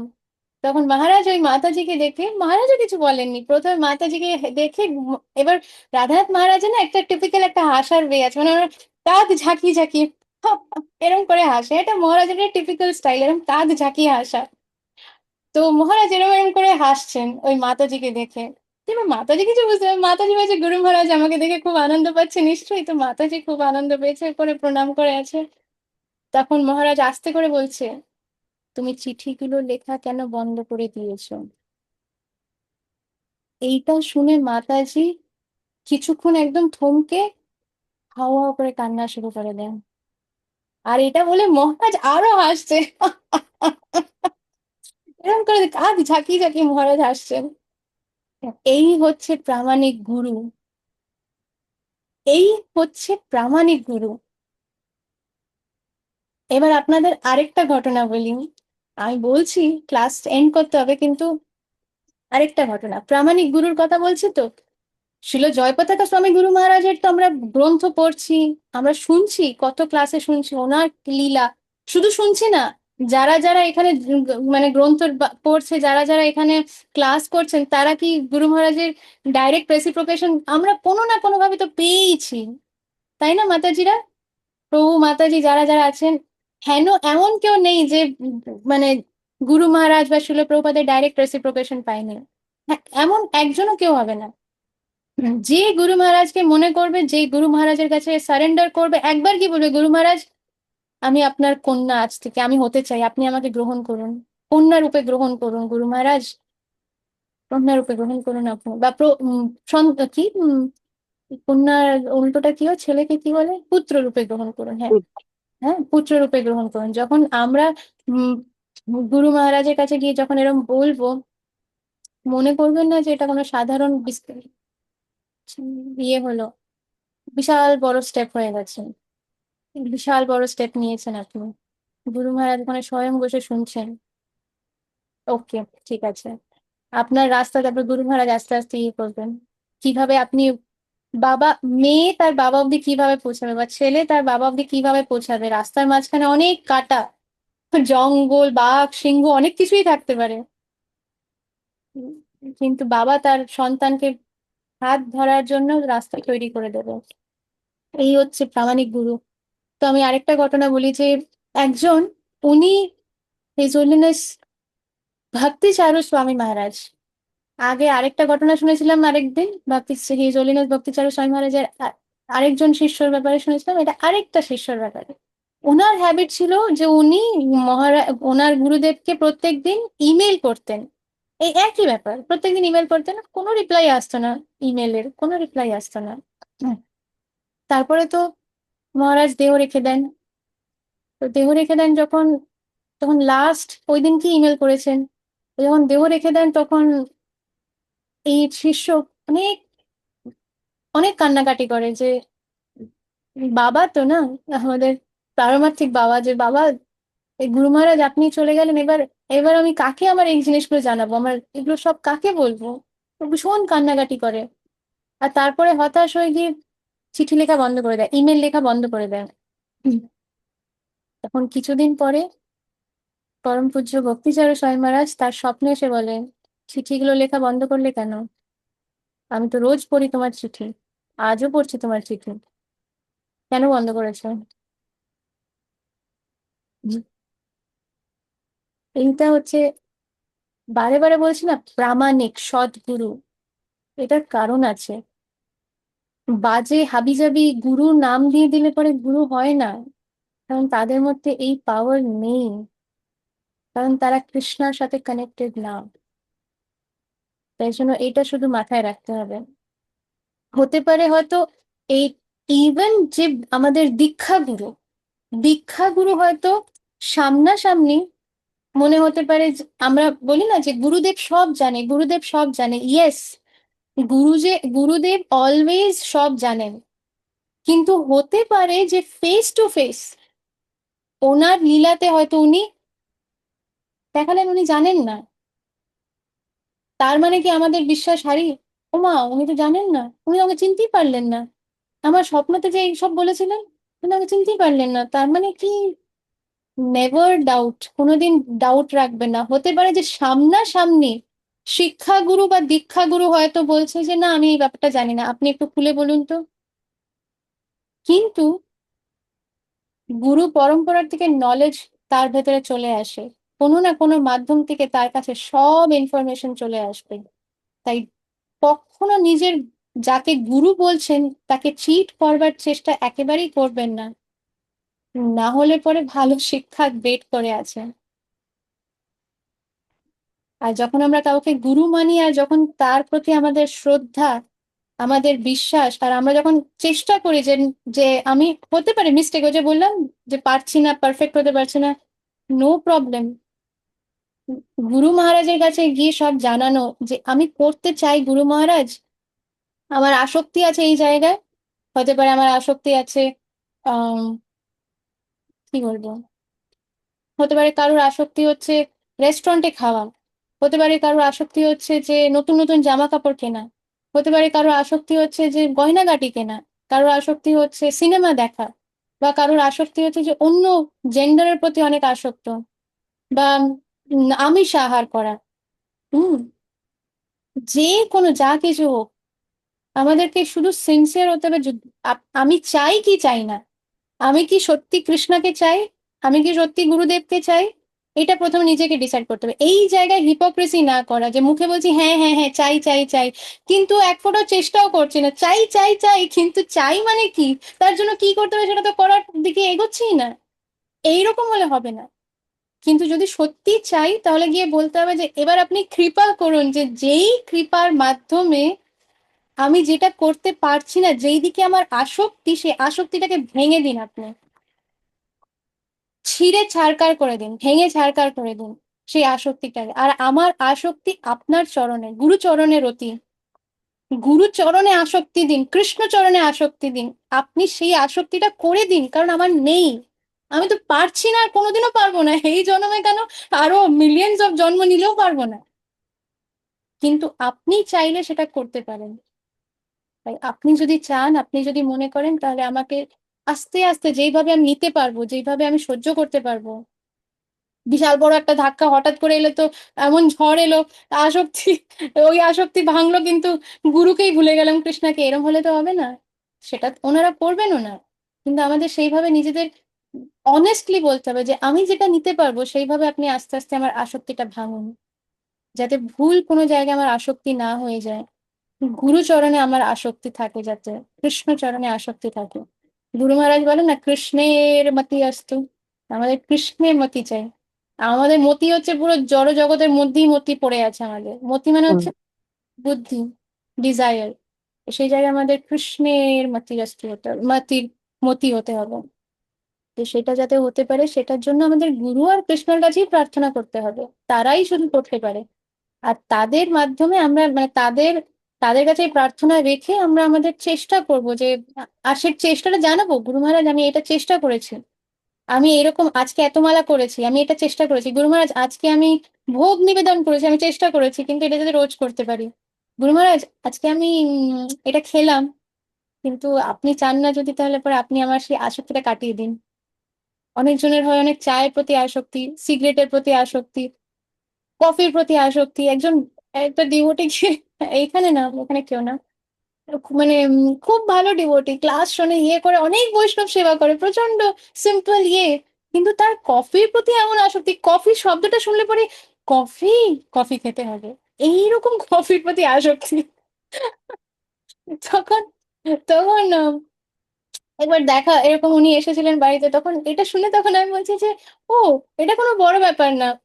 আপনি প্রভুপাদের কাছে প্রার্থনা করুন, গুরু যদি গুরু মেনে থাকেন কাউকে, গুরু হৃদয়ে কাউকে ধরে থাকেন যে ইনি আমার, এনাকে আমি গুরু রূপে মানতে চাই বা চাই বা ডিজায়ার আছে, তাহলে ওনার কাছে প্রার্থনা করুন। তাহলেই হয়ে যাবে। এত ইজি, এটা সত্যি এত সিম্পল। এটা আমি এই জন্য বলতে পারছি কারণ আমার নিজের এক্সপিরিয়েন্স আছে। আমি নিজেই অনেক, এটা এখনের ঘটনা না, যখন আমি আর কি কৃষ্ণা কনসিয়াসনেসে জাস্ট আসবো বা আসছি এরকম সময়, তখন আমি অনেক সময় বলি অনেক বছর আগেকার ঘটনা, এটা দিয়ে বোঝা যায় যে আমাদের সেন্সেস গুলো কত লিমিটেড, আমরা কত মূর্খ, আমি কত মূর্খ। কারণ কত বছরই বা আমি এই বডিতে আছি, ঠিক আছে, আমাদের তো লাইফ স্প্যানটাই ম্যাক্সিমাম 100। তো কোনো জিনিসই 100 ইয়ার্স এর মতো অনেক বছর আগে হতে পারে না, ম্যাক্সিমাম কত 20 বছর আগে। তো যাই হোক, তো এই 20 বছর আগে এরকম, যখন আমি অনেক চায়ের প্রতি আসক্ত ছিলাম, মানে চা আমি দিনে 30 থেকে 40 কাপ চা খেতাম। 30 to 40, না হলে চলতো না, কারণ এত কাজের প্রেশার, এত এরকম। তো 30 to 40 কাপ চা, আর না হলে হবেই না, মাথা ধরে যাচ্ছে, এই হয়ে যাচ্ছে এইরকম। তো যখন কৃষ্ণা কনসিয়াসনেসে আসি, তো আমার আমার শিক্ষাগুরু এত বিউটিফুলি আমাকে আস্তে আস্তে নিয়ে এসেছেন, মানে এত সুন্দর করে, বলে না যে যেটুক নিতে পারবে সেরকম ভাবে এত সুন্দর করে উনি নিয়ে এসেছেন। তো একবার আমরা বৃন্দাবনে গেছি, বৃন্দাবন ধাম দর্শন, কারণ ওনার মুখ থেকে যখন আহ তো আমি বলি যে আমার একজন শিক্ষাগুরু হচ্ছে আমার নিজের দাদা। তো যখন আমি ওনার মুখ থেকে যখন এইসব শুনি, তখন আমার প্রচন্ড একটা অ্যাট্রাকশন হয়ে যায় যে আমি বৃন্দাবন ধাম দর্শন করতে চাই। উনি নিজে এত এক্সল্টেড একজন ডিভোটি, বলে বোঝানো যাবে না, আমার দাদা বলে বলছি না, এমন এক্সল্টেড একজন বৈষ্ণব। ওনার সিম্পলি যদি ওনার কেউ দর্শন করে, ওনার পদধূলি আমার মানে, যখন ওনার পদধূলি আমার বাড়িতে পড়ে, তখন ওইটাতেই মানে ওই দিন থেকে আমার মধ্যে চেঞ্জ আসা শুরু হয়ে যায়। এত পাওয়ারফুল, এত পাওয়ারফুল বৈষ্ণব। তো উম, ওনার মুখ থেকে যখন আমি গৌর নিতাইয়ের কথা শুনি, তখন আমার গৌর নিতাইয়ের প্রতি এমন অ্যাটাচমেন্ট হয়ে যায়, অ্যাট্রাকশন হয়ে যায় যে আমি পাগলের মতন প্রার্থনা করা শুরু করি যে হে গৌর নিতাই, তুমি আমার কাছে আসো, আমি তোমাদের ছাড়া থাকতে পারবো না। আর গৌর নিতাইও তেমন, গৌর নিতাইও তেমন। আমি প্রার্থনা করেছি, গৌর নিতাই সেই মাসি তার 3 সপ্তাহ পরেই এসে গেছে। এই হচ্ছে গৌর নিতাই। ভেবে দেখুন, গৌর নিতাই যদি এত দয়ালু হয়, তাহলে তার যারা ভক্ত তারা কত দয়ালু। তো যাই হোক, এবার তার মুখ থেকে আমি বৃন্দাবনের ধামের কথা শুনেছি, অনেক আমার অ্যাট্রাকশন হয়ে গেছে, বৃন্দাবন ধাম দর্শন করতে যেতে চাই। আর তখন ওনার মুখ থেকে শ্রবণ করতে মনে হচ্ছে আমি বৃন্দাবনে ঢুকবো আর কৃষ্ণের দর্শন পেয়ে যাবো, একদম মানে এই ফিলিং হয়ে গেছে আমার। তো যাই হোক, বৃন্দাবনে গেছি, এবার সব জায়গায় দর্শন করছি আর খুব আনন্দ পাচ্ছি। এবার সময় এসছে যে চাটা চাটা, তখন দাদা বলছে যে হ্যাঁ হ্যাঁ, কিছুক্ষণে কিছুক্ষণে। তো আচ্ছা ঠিক আছে ঠিক আছে, কিন্তু যেহেতু যেহেতু এরম একজন বৈষ্ণবের সাথে দর্শন করছি, তাই মানে অলদো সেটা আমার আসক্তি চায়ের প্রতি, তো সারাদিন বেরিয়ে গেল, এখন অব্দি চা খাইনি, এবার বিকেল হয়েছে। তো বিকেল বেলা আমি বলছি যে আমি চা না পেলে পরে না আমি পাবোই না, মানে পারবোই না হাঁটতে। আর তখন আমরা দর্শন করতে যাব হচ্ছে কোন জায়গায় দর্শন করবো? বারসানাতে। বারসানাতে আমরা দর্শন করতে যাব, সেখানে কত হাজার না তার থেকে বেশি সিঁড়ি আছে। তো সেই সিঁড়ি উঠতে হবে, আমি বললাম যে আমি পারবোই না রে, আমি তো চা না খেয়ে পারবোই না। তখন আমাকে দাদা বলছে যে আম, এই চাটা না আসলে আম, আসলে কিন্তু বর্জন করতে হবে। হ্যাঁ, আমি পারবোই না, এটা তো ইম্পসিবল। বলছে আচ্ছা একদিন তুই একটা কাজ কর, তুই রাধারানীর কাছে প্রার্থনা কর। আচ্ছা ঠিক আছে, আমি প্রার্থনা করলাম যে রাধা রানী, এবার তুমি যেরকম চাইবে সেরকম তুমি করো। তো কোনোভাবে উম মানে চাটা না খেয়ে ওঠা শুরু করলাম। আস্তে আস্তে আমার মাথা ধরছে, প্রচন্ড মাথা ধরছে, মাথা ধরছে, মাথা ধরছে, তখন আমি মানে পারছি না, তখন মনে হচ্ছে আমি মরে পড়ে যাবো এরকম মনে হচ্ছে। তো অনেকটা যখন উঠে এসেছি, তখন ওইখানে একটা ছোট্ট হনুমানজির টেম্পল আছে। তখন আমি হনুমানজির কাছে প্রার্থনা করছি যে হে হনুমানজি, আমি সত্যি মানে এই পথে সত্যি অগ্রসর হতে চাই। আর আমার শিক্ষাগুরু, আমার পথ প্রদর্শক গুরু আমাকে বলেছে যে এই চাটা বর্জন করতে হবে, আর এই চাটা না খেয়ে তুমি তো দেখতেই পাচ্ছ আমার কিরকম মাথা ধরে গেছে। একটু প্লিজ কৃপা করো না, না হলে রাধারানীর দর্শন আমি ঠিক করে করতে পারবো না। এটা বলার জন্য বলছি না, কিন্তু দিস ইজ, মানে এটা হচ্ছে ধামের পোটেন্সি, এটা হচ্ছে বৈষ্ণবের পোটেন্সি, এটা হচ্ছে একজন পিওর ডিভোটি হনুমানজির মানে কৃপা। ওনার কাছে যেই প্রার্থনা করলাম আমার মাথা ধরা একদম ঠিক হয়ে গেল। আমি আবার একদম মানে সুস্থ হয়ে নাচতে নাচতে উঠে পড়লাম, দর্শন করে আসলাম। কিন্তু আমার আসক্তিটা কিন্তু তখনও যায়নি। তো এইবার বাড়ি যখন ফিরে আসি তখন আমি চা, তখন কি হয়, প্রথম দিন চা বানাচ্ছি। এবার পুরো বৃন্দাবন ধাম আমি চা না খেয়ে ম্যানেজ হয়ে গেছে, কারণ সেখানে তো বিশেষ কৃপা কাজ করে, ধামের মধ্যে বিশেষ কৃপা কাজ করে। কিন্তু ধাম থেকে বেরিয়ে আসার পরে তো যেই কে সেই, তখন আমি চা বানাচ্ছি আর তখন প্রভুপাদকে বলছি, কারণ তখনও গুরুদেবের ব্যাপারে জানি না, তখন প্রভুপাদকে বলছি, কারণ এটা যে একদম মানে ইনিশিয়াল কি বলবো মানে কৃষ্ণা কনসিয়াসনেস এর ব্যাপারে বুঝছি জানছি মানে উইদিন 1 মান্থ, হয়তো উইদিন 1 মান্থ এরকম। তো চা বানাচ্ছি প্রথম দিন, বানাতে বানাতে প্রভুপাদকে বলছি যে প্রভুপাদ, আমাকে কিন্তু দাদা বলেছে যে যা কিছু খাবো আপনাকে আর ভগবানকে নিবেদন করতে হবে, তাই আমি আমি জানি যে এই চাটা তো 4 নিয়মের মধ্যে আসে আর আমি তো ওটা ছাড়তেই পারছি না, তাই আমি এটা আপনাকে নিবেদন করবো। এবার আপনি যদি চান তাহলে এমন একটা কিছু করুন যে আমার এই আসক্তি, মানে আমি একদম, আমার যাতে প্রবলেম না হয়, মানে আমি মাথা ধরছি এই পড়ছে তাহলে আমি পারবো না, তাই না আপনি যেরকম চান সেরকম। ওকে ঠিক আছে, এইটা এসব বলে টলে আমি শ্রীলা প্রভুপাদের কাছে মানে এটা কাপটা ধরে চাটা খাই। এন্ড ডিয়ার ডিভোটি, সত্যি কথা বলছে, ওই চাটা খাওয়ার পরে আমি জানি না কি হলো, যে তারপর থেকে চায়ের গন্ধতে আমার গা গুলি ওঠে। তারপর থেকে আমি মানে ওই চাটাই সহ্য করতে পারি না। আমার একদম ওই চায়ের প্রতি কোনো ইয়ে হয় না। আর কোনো মাথা ব্যথা ওর কোনোদিন কিছু হয়নি, মানে ওই চায়ের ইয়ের জন্য। তো এই হচ্ছে যখন আমরা কোনো শুদ্ধ ভক্তের কাছে কিছু শেয়ার করছি, কিছু বলছি, যদি আমরা রিয়েলি চাই, যদি আমাদের হৃদয়ের ভেতরে সত্যি ডিজায়ার থাকে যে আমি আমার এই জন্মটাকে ওয়েস্ট হতে দিতে চাই না, মনুষ্য জন্মটাকে বৃথা যেতে দিতে চাই না, যদি এই রকম যদি মাইন্ড সেট করা হয়েছে, তাহলে আমাদের প্রার্থনাও কিন্তু এই রকম পাওয়ারফুল হতে হবে। আমাদের যেই জায়গায় আমরা আটকাচ্ছি সেটা যদি আমরা প্রভুপাদের কাছে না শেয়ার করি, গুরু মহারাজের কাছে যদি না শেয়ার করি, হ্যাঁ, তার মানে আমরা অনেস্ট হচ্ছি না। ওনারা সব দেখতে পাচ্ছে, সব জানেন, আমরা হাত ঝিলিয়ে ডুলিয়ে হেলতে ডুলতে হেলে ডুলে হেলে ডুলে চলছি, ওনারাও বলবে ঠিক আছে হেলে ডুলে হেলে ডুলে আসো। কিন্তু যেই মুহূর্তে আমি বলবো যে বাস আমার হেলা ডুলা আর আর চাই না, আর কত হেলবো আর ডুলবো, আপনি এবার কৃপা করুন, সঙ্গে সঙ্গে সেই মুহূর্তে যেই জায়গায় আটকেছে সেই জায়গার থেকেই তারা হাত ধরে আমাদের এগিয়ে নিয়ে আসবে। এবার হতে পারে সেটা হয়তো কয়েক দিন লাগতে পারে, কয়েক মাস লাগতে পারে, কয়েক বছর লাগতে পারে, কিন্তু এটা হবে। এটা 100% গ্যারেন্টিড, আর এটা ডিপেন্ড করছে আমাদের সিনসিয়ারিটি আর অনেস্টের উপরে, আর আমাদের শ্রদ্ধার উপরে। তো এই দিয়েই স্টপ করব। যদি কারোর না না না যদি কারোর কোনো না যদি কারোর কোনো কোয়েশ্চেন্স বা কমেন্টস বা কিছু থাকে প্লিজ লিখে রাখবেন, আর আমরা নেক্সট ক্লাসে সেটাকে আম, আহ, কি বলে আহ, নেব মানে।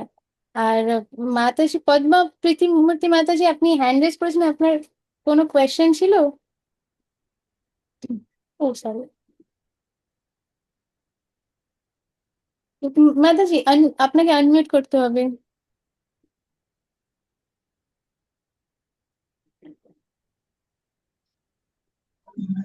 হরে কৃষ্ণ মাতাজি, প্রণাম। আহ, হচ্ছে যে পরিবারের যদি কেউ কখনো ভুল করে বা মানে অন্যায় কিছু করছে, তাহলে সেটা কি আমার পয়েন্ট আউট করা ঠিক নয়? হ্যাঁ হ্যাঁ মাতাজি, পরিবারের যখন কেউ কিছু করছে সেটা ইয়েস, কারণ আমরা সেখানে অথরিটি, কারণ আমাদের আমাদের একে অপরকে যেহেতু আহ হাত ধরে একসাথে এগোতে হবে, তাই জন্য সেটা ইম্পর্ট্যান্ট। কিন্তু সেটা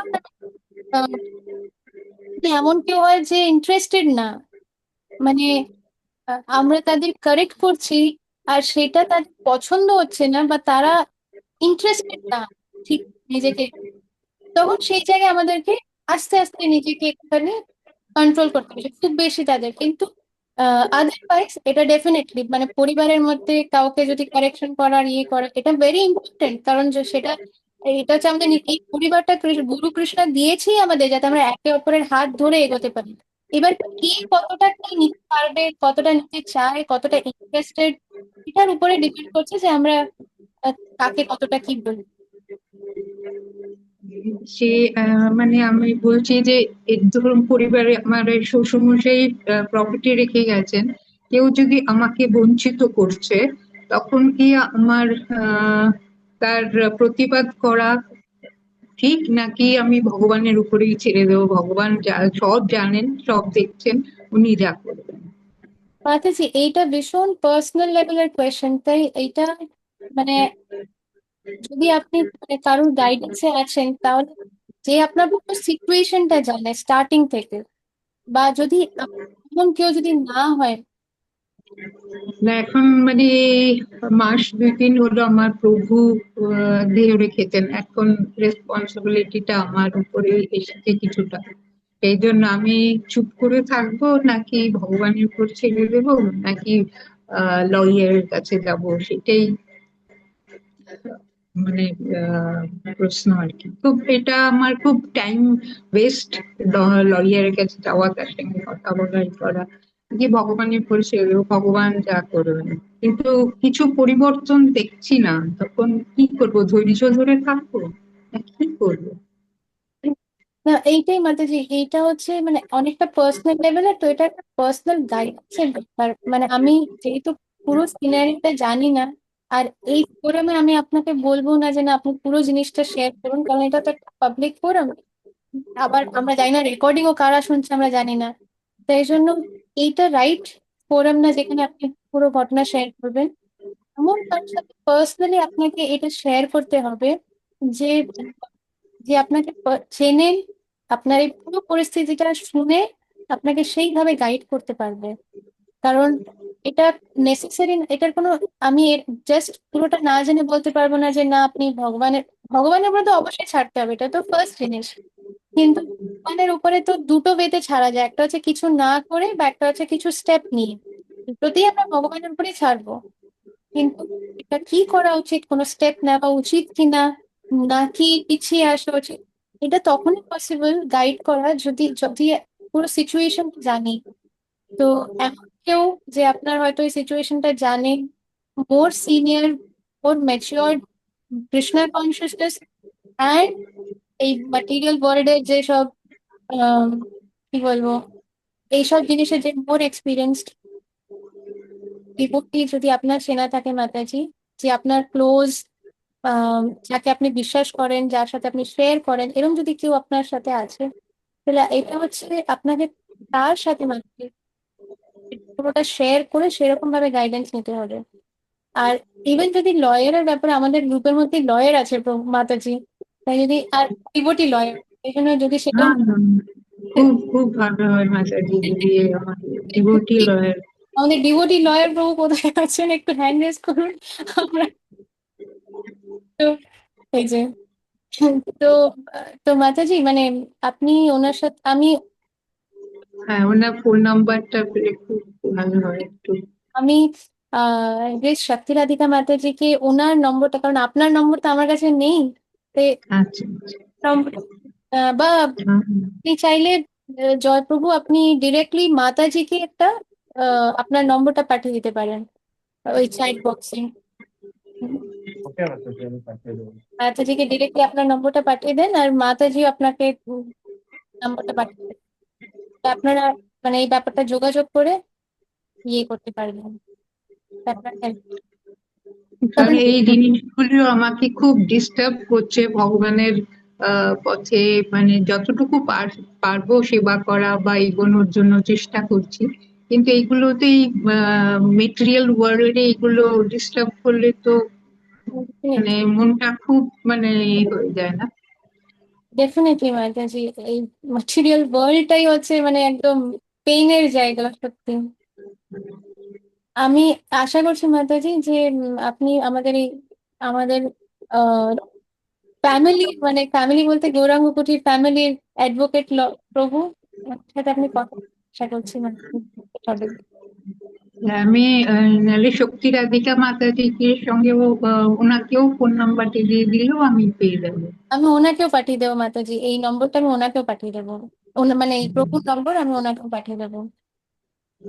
থ্যাংক ইউ সো মাচ মাতাজি, প্রণাম।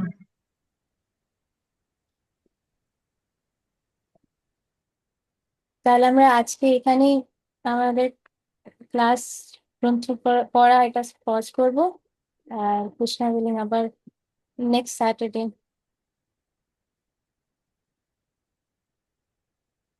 ও, তো আম, এবার আমি সবাইকে অ্যাকচুয়ালি স্ক্রিনের মধ্যে নিয়ে এসে আমি শুধু যাদের ভিডিও অন তাদেরকেই দেখতে পাচ্ছি। তো সবাইকে প্রণাম করে স্টার্ট করি। वाञ्छाकल्पतरुभ्यश्च कृपासिन्धुभ्येव च पतितानां पावनेभ्यो वैष्णवेभ्यो नमो नमः। अनन्तकोटि वैष्णववृन्द की जय। श्री श्रीमद शिलाचार्य पताका स्वामी गुरु महाराज की जय। जगत प्रभुपाद की जय। श्री सनंत विलास प्रभु की जय।